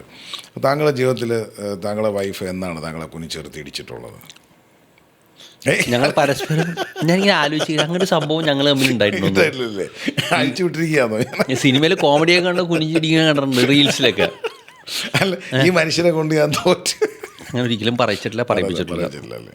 ഇപ്പോൾ തന്നെ ഞാൻ എല്ലാ കാര്യവും ഇപ്പോൾ ഞാൻ രാഷ്ട്രീയത്തിലിരിക്കുമ്പോൾ എൻ്റെ പാർട്ടി പ്രവർത്തകരും മറ്റു പാർട്ടി പ്രവർത്തകരും എല്ലാവരും സൗഹൃദമാണ്. താങ്കളുടെ വൈഫിൻ്റെ വെഡ്ഡിങ് ആനിവേഴ്സറി, ബർത്ത്ഡേ, പിന്നെ അങ്ങനെയുള്ള കല്യാണ ഫംഗ്ഷനുകൾ, പിന്നെ ഫ്രണ്ട്സിൻ്റെ ഇതിനെല്ലാം ഭർത്താവെന്ന രീതിയിൽ ചെന്നില്ല എന്നുണ്ടെങ്കിൽ ഇന്നത്തെ സമൂഹം ട്രോഫി തരുമല്ലോ, ഡിവോഴ്സ് എന്ന ട്രോഫിയൊക്കെ ആണല്ലോ തരുന്നത്. എൻ്റെ കൂട്ടുകാരൊക്കെ എൻ്റെ ഭാര്യയ്ക്ക് ഒരു ട്രോഫി കൊടുക്കാൻ പോകും. മുത്തുവിനെ എന്നെ സഹിച്ചതിന്. അപ്പോൾ എനിക്ക് ഒരു അസൂയില്ല എൻ്റെ അകത്ത്. കാരണം എന്നറിയോ, എൻ്റെ ഭാര്യയെ എൻ്റെ കൂട്ടുകാർ അത്ര സ്നേഹപരമാണ്, എന്നെ സഹിച്ചല്ലോ.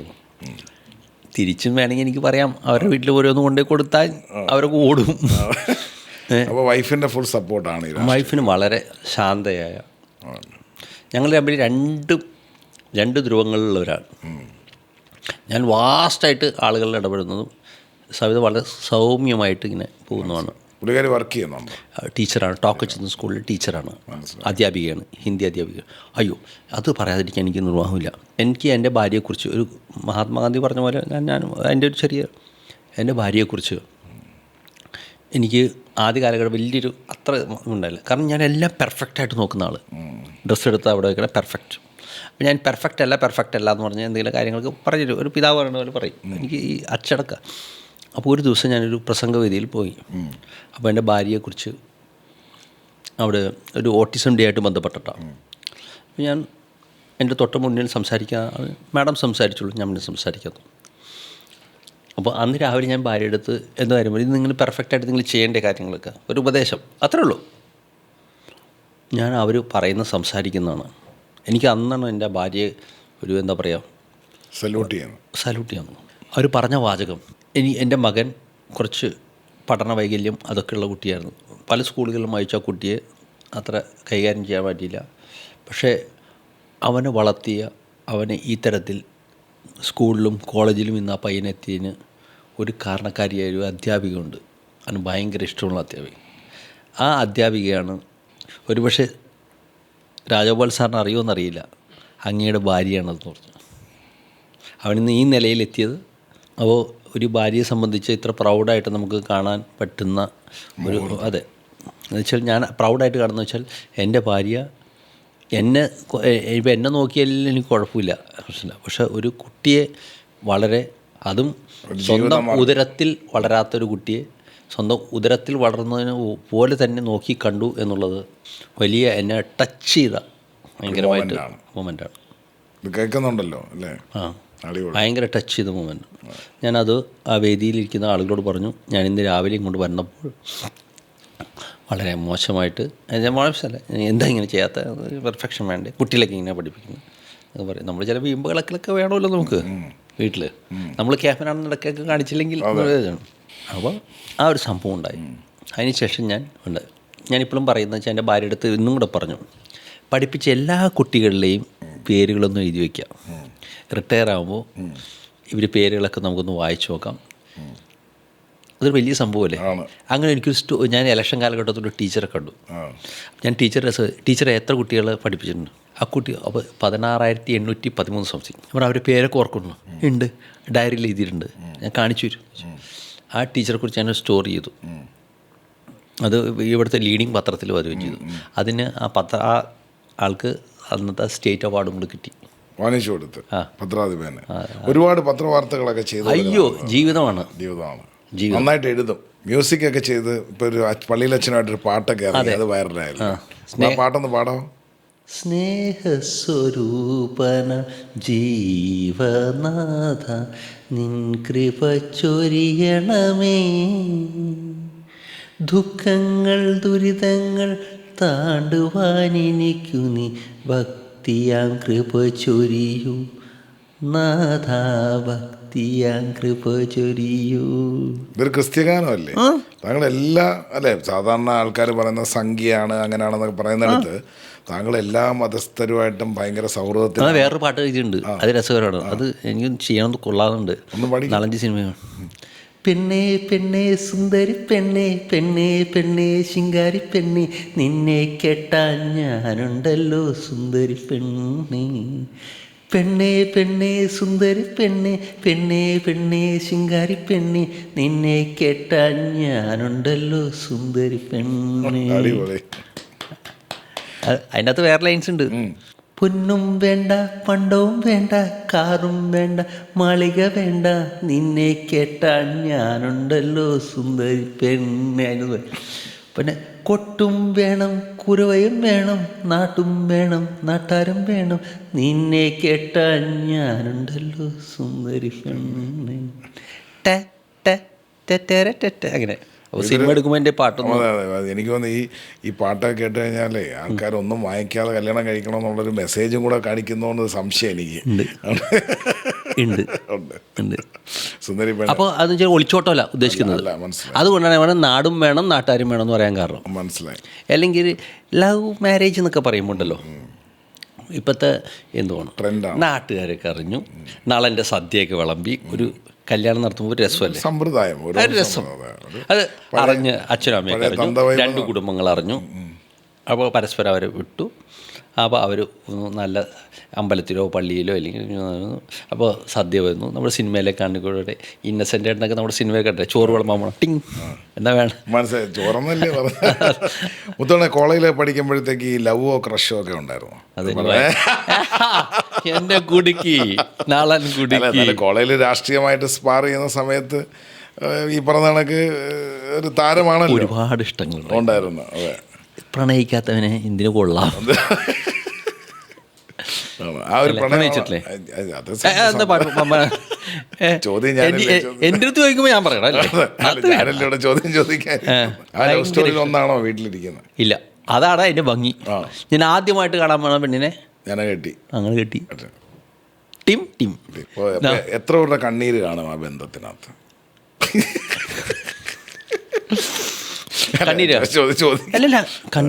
സുന്ദരനും ഈ ചിരിക്ക് ഉടമസ്ഥനുമായി എന്റെ ഭാര്യ നല്ല സുന്ദരിയാ. അതല്ല ഞാൻ പറഞ്ഞ, അതുകൊണ്ടാണല്ലോ ഒറ്റ ലുക്കിൽ പോയി കല്യാണം കഴിച്ച് പെട്ടെന്ന് കൊണ്ടുവന്നത്. ഞാൻ പറഞ്ഞ കോളേജ് അവരുടെ സൗന്ദര്യം കണ്ടത് അവളുടെ ഹൃദയത്തിലാണ്. എനിക്ക് വയ്യ ദൈവമേ, കേൾക്കുമ്പോ എനിക്ക് ഇത് കട്ട് ചെയ്ത് റീലാക്കി പെണ്ണുമ്പോഴെ കഴിച്ചു, അല്ലെങ്കിൽ കുടിച്ചിരുന്ന് നേരത്തെ ഇനി ഞാൻ ആദ്യമായിട്ട് കൊള്ളേണ്ടി വരും. ഒന്നാമതിപ്പോ ഇലക്ഷന് കൂടാ. അതെ അതെ. അപ്പൊ അതുകൊണ്ട് ഐഡിയ ഒഴിവാക്കാൻ വേണ്ടി പറഞ്ഞാണ്. ഇത് കട്ട് ചെയ്ത് റീലാക്കാനല്ലേ, ഞാൻ റീലാക്കി തരൂല. അയ്യോ അത് ചെയ്യണേട്ടോ, വേണ്ടി പോണം. കാരണം ഇന്നലെ ഒരു വിളിക്കുന്നതാണ്. ഈ വീട്ടുകാരുമായിട്ടൊക്കെ ചേർന്ന് ഒരുമിച്ച് പാചകം ചെയ്യുന്ന സമയത്തൊക്കെ ചേരാറുണ്ടോ? ഇല്ല. മക്കളൊക്കെ കുക്ക് ചെയ്യാം? ഞാനൊരു പാചക വിരോധിയാണ്. എന്നാൽ കഴിക്കും നല്ല ബോണ്ട, നല്ല അച്ചാറൊക്കെ ഇട്ട് കഴിക്കില്ലേ. വീട്ടിൽ നിന്ന് കുറ്റം പറയും? അല്ല, കുറ്റം പറയും. മോശം ഭക്ഷണമാണെങ്കിൽ ഇത് ഇങ്ങനെ ആക്കാമായിരുന്നു എന്ന് പറയും. അഭിപ്രായങ്ങളുണ്ട്. ഞാൻ പറയാല്ലേ, ചേച്ചിയുടെ ഗീത ചേച്ചിയുടെ ഫുഡ് ഒരിക്കലും. പിന്നെ എൻ്റെ മക്കൾ കുക്ക് ചെയ്യാറുണ്ട്. അവരവരുടെ ആവശ്യമുള്ള പനീർ അങ്ങനെയൊക്കെ ഉണ്ടാക്കി അവർ കഴിക്കും. ഇന്നത്തെ പിള്ളേരല്ലേ, അതുകൊണ്ട് എനിക്ക് സന്തോഷമുണ്ട്. കാരണം ഇനിയിപ്പോൾ വല്ലപ്പോഴൊക്കെ അച്ഛനും വെച്ച് തരും. ഈ രാഷ്ട്രീയത്തിലോട്ടൊക്കെ ഇറങ്ങാൻ ഇപ്പം നിൽക്കുന്ന തലമുറകൾക്ക് എന്തെങ്കിലും ഉപദേശമുണ്ടോ? ഈ രാഷ്ട്രീയത്തിൽ എന്ന് പറഞ്ഞാൽ അത് എല്ലാവർക്കും ഇറങ്ങാൻ പറ്റുന്നൊരു ഫീൽഡല്ല. അതിനൊരു ടാലൻ്റാണ്. Social work is very important. അത് ഒരു ജന്മവാസന പോലെയാണ്. ഇപ്പോൾ പാട്ട് പാടാൻ പറ്റുന്ന പോലെ നിങ്ങൾക്ക് ചിലപ്പോൾ ഒരു സിനിമാ നടനെ സൃഷ്ടിച്ചെടുക്കാൻ സാധിക്കും, അല്ലെങ്കിൽ പാട്ട് പാടി. പക്ഷെ ഒരിക്കലും ഈ സോഷ്യൽ വർക്കും രാഷ്ട്രീയം അതിൻ്റെ ഹൃദയത്തിൽ നിന്ന് വരുന്നതാണ്. അതിനൊരു പ്രത്യേക ബോഡി ലാംഗ്വേജ് ഉണ്ട്, മനസ്സിലായി. അത് പറഞ്ഞറിയിക്കാൻ പറ്റില്ല. അത് ചെയ്ത് ഒരുപാട് കമ്മിറ്റ്മെൻ്റ് ആണ് സൊസൈറ്റി. കമ്മിറ്റ്മെൻറ്റ്. ഇപ്പോൾ ഉദാഹരണം പറഞ്ഞുതരാം. ഞാനിവിടുന്ന് ബോംബേക്ക് ഫ്ലൈറ്റിന് പോകാൻ പോകുന്നു. ഫ്ലൈറ്റ് പോകും, ഞാൻ കാറെടുത്ത് പോകുന്നു, എടപ്പള്ളിയിൽ ചെല്ലുന്നു. ഒരു ആക്സിഡൻറ്റ് നമ്മളവിടെ കാണുന്നു, ആരുമില്ല റോട്ടിൽ. ഒരു സോഷ്യൽ വർക്കും പൊളിറ്റിക്സും ചേർന്ന ഒരാൾ അപ്പോൾ അവിടെ ഇറങ്ങും. എന്താണെന്നറിയോ? മറ്റുള്ള ആൾ അയ്യോ എന്ന് പറയും, കണ്ട് അയ്യോ ഊഫ് എന്ന് പറയും. പിന്നെ പോണ വഴിക്ക് മൊത്തം ഇതിനെക്കുറിച്ച് അത് മാത്രമല്ല അവിടെ ബ്രദർ, ഇന്ന് ഫ്ലൈറ്റ് പോട്ടെ. മനസ്സിലായി. അത് മാത്രമല്ലല്ലോ ഇന്നിപ്പം ബ്രദർ മനസ്സിലായി. ഏറ്റവും ടഫ് ജോബാണ് നളഞ്ചി. അതാ ഞാൻ ചോദിക്കുന്നത്. കാരണം ടഫ് ജോബിൻ്റെ മാത്രമല്ല, ടഫ് ജോബ് എന്നല്ല, ഏറ്റവും വലിയ അപകടമില്ല അതിനകത്ത്. കാരണം ഇപ്പം നമ്മളൊക്കെ ഷെഫായിട്ട് ജീവിക്കുന്നു, പല കാര്യങ്ങളും ചെയ്യുന്നു. പക്ഷെ പൊളിറ്റീഷ്യൻസിൻ്റെ ലൈഫിൽ, അല്ലെങ്കിൽ ഒരു ഫിലിം ഫ്രട്ടേണിറ്റിയൊക്കെ ലൈഫിൻ്റെ റിസ്ക് ഫാക്ടർ എന്ന് പറഞ്ഞാൽ എപ്പോൾ ഞങ്ങൾക്ക് ആരാണ് ശമ്പളം തരുന്നത്? അത് ഫിലിമിനൊക്കെ ഇഷ്ടംപോലെ ശമ്പളം പോകുന്നത്, പൊളിറ്റിക്സ് അല്ല ഞങ്ങൾക്കില്ല. അതെ, ഞാൻ അനുഭവിച്ചിട്ടുണ്ടല്ലോ, ഞാൻ പറയാത്തതല്ലേ. എന്നുവെച്ചാൽ ഞാൻ അത് പറയാൻ എന്നെക്കാൾ അനുഭവിച്ചിട്ടുള്ളതുകൊണ്ട് എൻ്റെ വലിയ ത്യാഗമായിരിക്കില്ല, അതുകൊണ്ട് ഞാൻ പറയാം. പക്ഷേ എൻ്റെ കൊച്ചു ജീവിതത്തിൽ പൊതുപ്രവർത്തനത്തിൽ ഞാൻ അനുഭവിച്ച ബുദ്ധിമുട്ടിന് എനിക്കറിയാം. ചിലപ്പോൾ തോന്നും നമുക്ക്, പക്ഷെ നമുക്ക് ആരോടും വെറുപ്പ് തോന്നില്ല. ഞാൻ എപ്പോഴും പ്രാർത്ഥിക്കുന്നത് നമുക്കാരോടും വെറുപ്പ് തോന്നരുത്. ആരും ഒന്നൊരു അവസരം ചോദിച്ചാലും ആ സ്പോട്ടിൽ ചെയ്യാൻ പറ്റുന്ന കാര്യങ്ങൾ മനസ്സോടുകൂടി ചെയ്തു കൊടുക്കുന്നതാണ് ഞാൻ കണ്ടിട്ടുള്ളത്. അതെ, അത് ദൈവം തന്നതാണ്, അത് ഇനിയും തരണമെന്ന് പറയുള്ളൂ. താങ്കൾ ഒരു പൊളിറ്റീഷ്യൻ ആയില്ലായിരുന്നെങ്കിൽ ആരാകുമായിരുന്നു? അല്ലായിരുന്നെങ്കിൽ ഇതൊക്കെ തന്നെ ആവുള്ളൂ. ഇല്ല, എനിക്ക് തോന്നുന്നു താങ്കൾ ഒരു പൂജാരി ആകുമായിരുന്നു. പള്ളിയിൽ അച്ഛനോ പൂജാരി. അതിനെ കുറിച്ച് അങ്ങനെയുണ്ട്, അത് പറഞ്ഞാൽ വിട്ടുപോയി. ഞാനും അപ്പൊ ഞാനാ കറക്റ്റായിട്ട് വിലയിരുത്തി പൂജയൊക്കെ മക്കളെ ഇതുകൊണ്ടങ്ങോട്ട് സേവിക്കുക. അല്ല, ഞാനും നമ്മുടെ ചാവറയിലെ റോബി കണ്ണഞ്ചർ അച്ഛനുണ്ട്, പിന്നെ ഞാൻ സിബോച്ചനുണ്ട്, ഇപ്പോൾ സിബോച്ചനൊക്കെ POCയിലെ. അപ്പോൾ ഞങ്ങളൊരു ദിവസം വാഗ ബോർഡറിൽ പോയി, റോബി അച്ഛൻ ഞങ്ങളൊരു സെമിനാറിൽ പോയി. അപ്പോഴത്തേക്കും റോബി അച്ഛൻ അച്ഛാ ഈ കൊച്ചച്ഛൻ ഏതാണെന്ന് ചോദിച്ചു. അപ്പോൾ ഈ അച്ഛന്മാർ യാത്ര ചെയ്യുമ്പോൾ ഒരു ജുബയും ഉള്ളത്, ഞാൻ മുണ്ടും ഇതേപോലത്തെ വേഷം, മുകളിലൊരു ഓവർക്കോട്ട് കിട്ടും. ഈ കൊച്ചച്ഛൻ ആരാന്ന് ചോദിച്ചു. വലിയ ചിരി വന്നു. അപ്പോൾ ഞാൻ പറഞ്ഞു അച്ഛനാണ്, 2 കുട്ടികളിലെ. ഇടയ്ക്ക് ലഡു കഴിക്കാൻ കൊതി വരുന്നുണ്ട്, എന്നെ കൊണ്ട് തുരുതുര ചോദ്യം ഓർമ്മ കഴിച്ചോ, എട്ടക്കൊന്നും കഴിച്ചില്ലെങ്കിലുണ്ടല്ലോ അല്ലേ. ഏതൊക്കെ രാജ്യങ്ങൾ സഞ്ചരിച്ചിട്ടുണ്ട്? എനിക്ക് പോവാൻ ഒട്ടും താല്പര്യമില്ല. പക്ഷേ എൻ്റെ 2 സുഹൃത്തുക്കൾ ഞാൻ ആദ്യമായിട്ട് എന്നെ കൊണ്ടുപോയത് ബെഹ്റിലാണ്. അപ്പോൾ എനിക്ക് അറിയില്ല, എൻ്റെ രാജേഷാണ് എന്നെ കുറേ വർഷങ്ങൾ പുള്ളിക്ക് പോയി. ഞാൻ 2011 ആദ്യമായിട്ട് പോകുന്നു. ഇതുപോലെ മുണ്ടെടുത്ത് പോയി. എൻ്റെ കയ്യിലൊരു പത്രം, നമ്മുടെ ലോക്കൽ മലയാളം പത്രമൊക്കെ ഉണ്ട്, അതിലേക്ക് ഇരുന്നു. എൻ്റെ കയ്യിൽ എത്ര ഉറുപ്പ്യ ഉണ്ടായിരുന്നു അറിയോ? 500 രൂപ. ബഹ്റിനിൽ പോയി 500 രൂപയായിട്ട് ബഹ്റിനിൽ പോയി. ചെറിയ കാര്യമില്ല. അത് 500 ഉറുപ്പ്യയായിട്ട് ഞാൻ ബഹ്റിനിൽ പോയി. അവിടെ ചെന്നു. അപ്പോൾ എൻ്റെ ഫ്രണ്ട് അവിടെ രാജേഷ് ബച്ചു എന്ന് വിളിക്കുന്നത്, പുള്ളി അവിടെ വലിയ നല്ല നിലയിലായി. അതൊക്കെ എനിക്ക് നമ്മുടെ സുഹൃത്തുക്കൾ വലിയ നിലയിലാകുമ്പോൾ നമ്മളെക്കാൾ വലുതാകുമ്പോഴാണ് നമുക്ക് സന്തോഷം. അങ്ങനെ എല്ലാവരും മുത്തോണ്ടങ്ങളൊക്കെ ചിന്തിക്കാം. അപ്പോൾ അവിടെ ചെന്നപ്പോൾ ഒരു പോലീസ് വന്ന് എൻ്റെ പേരിങ്ങനെ എഴുതി വെച്ച് ബോർഡ് എന്നെ കൊണ്ടുപോയി.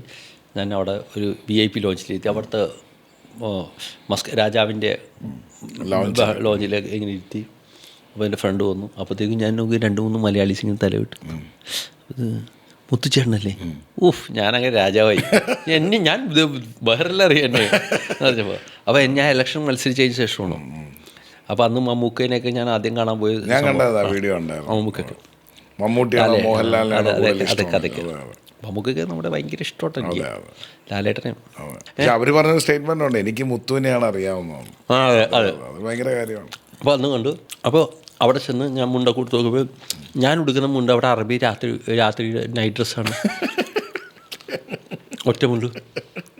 എന്നിട്ട് എനിക്ക് 2 ജീൻസ് കിട്ടുന്നു. ഞാൻ വലിച്ചൊക്കെ ഏറ്റിട്ട് അവിടുന്ന് വന്നപ്പോൾ എൻ്റെ കൂട്ടുകാരനാണ് രാജേഷ്. അല്ല, ഈ ബഹ്റിൽ ചെന്നപ്പോൾ ആഹാരം എന്തായിരുന്നു? കാരണം അവിടെ ഈ വീട്ടിൽ രാജേഷിൻ്റെ വീട്ടിൽ അത് തന്നെ, അത് വെജിറ്റേറിയൻ ആണ്. നല്ല തരും. എനിക്ക് അവിടെ പോയി കഞ്ഞി കുടിച്ചോ?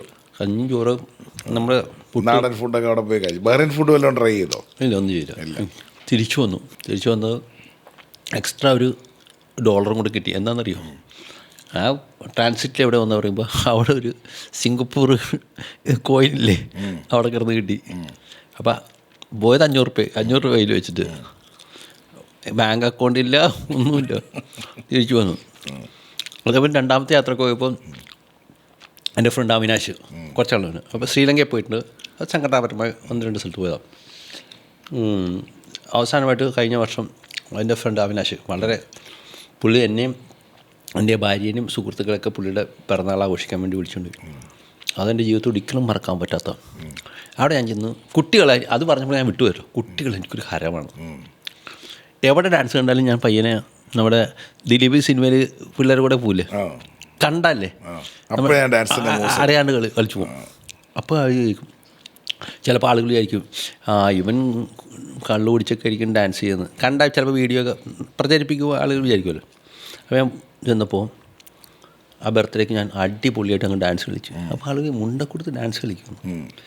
എനിക്ക് നല്ല പാട്ടുകളൊക്കെ അറിയാം. ഫിൽ കോളിൻസിൻ്റെ another day in paradise dance കളിച്ചു. ആ കുട്ടി പറഞ്ഞു, uncle tomorrow is my birthday, so please come for the dance. അപ്പോൾ എൻ്റെ ഫ്രണ്ട് അവിനാശ് എൻ്റെ ടിക്കറ്റ് മാറ്റി വെച്ച് കൊടുത്തു ഈ ഡാൻസിന് വേണ്ടി. അവർക്ക് സന്തോഷത്തിന് വേണ്ടി. മൈക്കിൾ ജാക്സൺ മരിച്ചതിന് ശേഷമാണോ പുള്ളിയുടെ ഡാൻസ്? അയ്യോ, അതൊക്കെ ഞാൻ കണ്ടിട്ടുണ്ട്. കോളേജിൽ പഠിച്ചിരുന്ന ക്രിസ്മസിനൊക്കെ ഫ്ലിക്കർ മാനാണ് ഞാൻ. അപ്പോൾ ഈ നമ്മുടെ ഈ കരോൾ ടീമായിട്ട് പോകും. അതൊക്കെ ഗംഭീര രസങ്ങളാണ്. നാലഞ്ച് നിങ്ങൾ എഴുന്നേറ്റ് പോകില്ല. ഞാൻ ഫ്ലിക്കർ മാനാണ്. അപ്പോൾ ഇങ്ങനെ ഫ്ലിക്കർ കളിക്കണം. അപ്പോൾ പാമോയിലിൻ്റെ ടീനിൽ പച്ച മഞ്ഞയൊക്കെ വയ്ക്കും. അപ്പോൾ ഫ്ലിക്കർ മാനാണ്. അപ്പോൾ ഞാൻ ഒരു ദിവസം ചെന്ന് മറ്റേ Michael Jackson who is bad എന്നൊക്കെ പറഞ്ഞു. ഭയങ്കര ടൺ ടൺ ആ മ്യൂസിക് ഉണ്ടല്ലോ. അപ്പോൾ ഞാനത് ഇങ്ങനെ നിന്ന് കറക്കാണ്, ഇങ്ങനെ കണ്ണും പൂട്ടി ഇങ്ങനെ കളിക്കണം. കുറച്ച് കഴിഞ്ഞപ്പോൾ എൻ്റെ കാലിൽ നല്ല നനവ്. അപ്പോൾ നോക്കിയപ്പോൾ എൻ്റെ ചുറ്റുവട്ടം എൻ്റെ സുഹൃത്തുക്കൾ ആരുമില്ല. എല്ലാവരും ഓടിപ്പോയി. ഞാൻ മാത്രം. കൂട്ടിൽ നിന്ന് വലിയ നല്ല ജർമ്മൻ എന്താ പറയുന്നത്, ജർമ്മൻ ഷെപ്പേർഡ്, അൽസേഷൻ നമ്മൾ പറയുന്ന സാധനമുണ്ട്. വന്ന് എൻ്റെ കാലിൽ നക്ക. ഞാൻ നമ്മുടെ സിനിമയിലെ കാണുന്നത് ഇങ്ങനെ നിൽക്കുകയാണ്. ഓടാനും പറ്റില്ല, ചാടാനും പറ്റില്ല. എൻ്റെ ചുറ്റും നിന്ന് ഞാൻ ഫ്ലിക്കറിൽ ഇങ്ങനെ കൊണ്ടാക്കുന്നത് ഹൂ ഈസ് ബാഡ്. ഞാൻ പയ്യനെ ഇങ്ങനെ നിന്നിട്ട് എൻ്റെ സിനിമ അമ്മേ എന്നൊക്കെ പറഞ്ഞില്ലേ, എൻ്റെ അമ്മയെ ഒറ്റ പോക്കാണ്. നോക്കുക ഓരോരുത്തരും മാറാമ്പലും ഔട്ട് ഹൗസിൽ നിന്നൊക്കെ വരുന്നു തലയിൽ കൂടെ. മനസ്സിലായി? അതുപോലെ അവിടെ തന്നെ കരോൾ പോയപ്പോൾ ഒരു വീട്ടിൽ ചെന്നപ്പം ഒരുത്തൻ കൈയിട്ടൊരു ഓടാമ്പൽ തുറന്നിട്ട് വന്നില്ല. റോബി എന്ന് പറഞ്ഞാണ്. കൈയിട്ട് നോക്കിയപ്പോൾ അകത്തുനിന്നൊരു പട്ടിക വരികയാണ് സ്ലോ മോഷനിൽ. ഇവർ കൈയിട്ട് എടുക്കാനും പറ്റില്ല, ഈ കടിക്കും. അപ്പോൾ കൂട്ടിലെ പ്രശാന്ത് പറഞ്ഞു, എടാ കൈ പുറത്ത് വലിക്കണമെന്ന് പറഞ്ഞു. അപ്പോൾ ഈ ഗേറ്റിൽ ഈ കാല് ചവിട്ടിയിട്ട് ഈ കൈയും വലിച്ചു. ഇവിടെ നിന്ന് എല്ലാം പോയി. പട്ടി അടിക്കുന്നതായിരുന്നു. എന്നിട്ട് ഇത് ചെയ്തിട്ട് ഈ കരോൾ കിട്ടും. അത് കഴിഞ്ഞ് ഞാൻ സീക്കോ ഉണ്ട് ഞങ്ങളുടെ സീക്കോ ചെന്ന് ദോശ സാമ്പാർ ഒക്കെ കഴിക്കും. പിന്നെ ആ കരോൾ കഴിഞ്ഞ് കഴിഞ്ഞാൽ അന്നത്തെ കാലമല്ലേ ഷൂസ്. അതിനൊരു ചെറിയ കോമഡി കൂടെ. ഒരു ദിവസം എൻ്റെ രണ്ട് കൂട്ടുകാർ വരികയാണ് എൻ്റെ വീട്ടിൽ. ഇത് പറഞ്ഞു, എടാ ഏതൊരു പറഞ്ഞു കയ്യിൽ നിന്ന് പൈസ പോയി, നമുക്ക് റോട്ടി കിടന്ന് കിട്ടിയാണ്. അഭിമാർ റോട്ടിൽ നിന്ന് പോയിട്ട് അന്നത്തെ പ്രായമല്ലേ ഷൂസൊക്കെ മേടിച്ചുകൊണ്ട് വന്നു. ഭാഗ്യത്തിന് ഞാൻ മേടിച്ചില്ല. നോക്കിയപ്പോൾ വൈകിട്ട് എൻ്റെ അച്ഛൻ്റെ കയ്യിൽ നിന്ന് പോയി പൈസ. അച്ഛൻ വീട്ടിൽ അച്ഛൻ എൻ്റെ കയ്യിൽ പാസ്. ഇതെന്താ അവര് എനിക്ക് പറയാൻ പറ്റുമോ?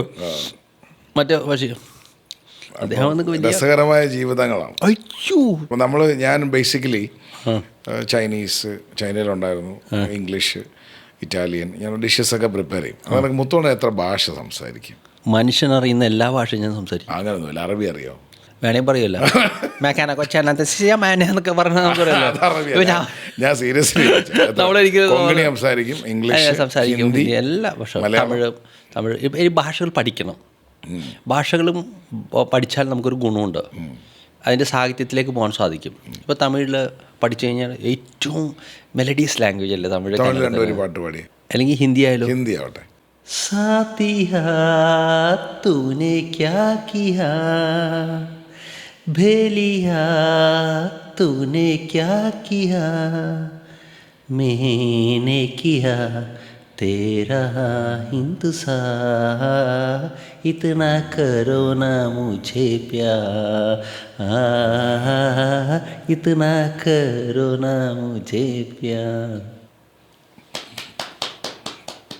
നമ്മൾ ഈ ഒരു പ്രോഗ്രാമിൻ്റെ പ്രത്യേകത എന്ന് പറയുന്നത് ഒരാളുടെ personal life stories, inspiring life stories. നമ്മൾ കേട്ടുകൊണ്ടിരിക്കുന്ന മുത്തോണൻ്റെ ജീവിതമാണ്. കുട്ടിക്കാലവും ഈ ബേസിക്കലി യൗവനവും ഈ ചെറുപ്പവും ഒക്കെ കലർന്നിട്ട് ഇപ്പോൾ വാർദ്ധക്യത്തിലേക്ക് കടന്നുകൊണ്ടിരിക്കുന്നത്. ചെറുപ്പക്കാരനാണ്. സോറി, പുള്ളി മമ്മൂട്ടിയും മോഹൻലാലും വയസ്സാവത്തില്ല. പുള്ളി വാർദ്ധക്യത്തിലേക്ക് പോകത്തില്ല എന്നാ പറയുന്നത്. ചെറുപ്പത്തിലേക്ക് പോയിക്കൊണ്ടിരിക്കുന്ന മുത്തോണൻ്റെ കഥകളാണ് നമ്മൾ കേൾക്കുന്നത്. I think it is very interesting.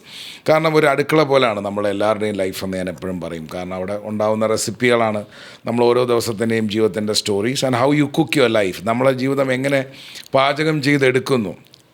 ചിലതെല്ലാം സ്വീറ്റ് ആയിരിക്കാം, ചിലതെല്ലാം സവറായിരിക്കാം, ചിലതെല്ലാം സ്പൈസി ആയിരിക്കാം, ചിലതെല്ലാം സർപ്രൈസ് ആയിരിക്കാം. അങ്ങനെ ഒരുപാട് സർപ്രൈസ് നിറഞ്ഞ ഒരു വ്യക്തിത്വമാണ് മിസ്റ്റർ മുത്തു അല്ലെങ്കിൽ മിസ്റ്റർ CJ രാജഗോപാൽ. കാരണം പുള്ളിയുടെ ജീവിതത്തിൽ നമ്മൾ കേട്ടുകൊണ്ടിരുന്നത് മൊത്തം ചിരിച്ചുകൊണ്ടാണെങ്കിൽ പോലും വേദനകളും യാതനകളും എല്ലാം മറികടന്ന് അതെല്ലാം ഒരു പാട്ടിലൂടെയും ഒരു നല്ല ചിരിയിലൂടെയും പൊതിഞ്ഞ് സ്നേഹത്തിൽ നമുക്ക് വിളമ്പുന്ന ഈ മുത്തോണിൻ്റെ സ്റ്റോറീസ് വീണ്ടും കണ്ടിന്യൂ ചെയ്യും.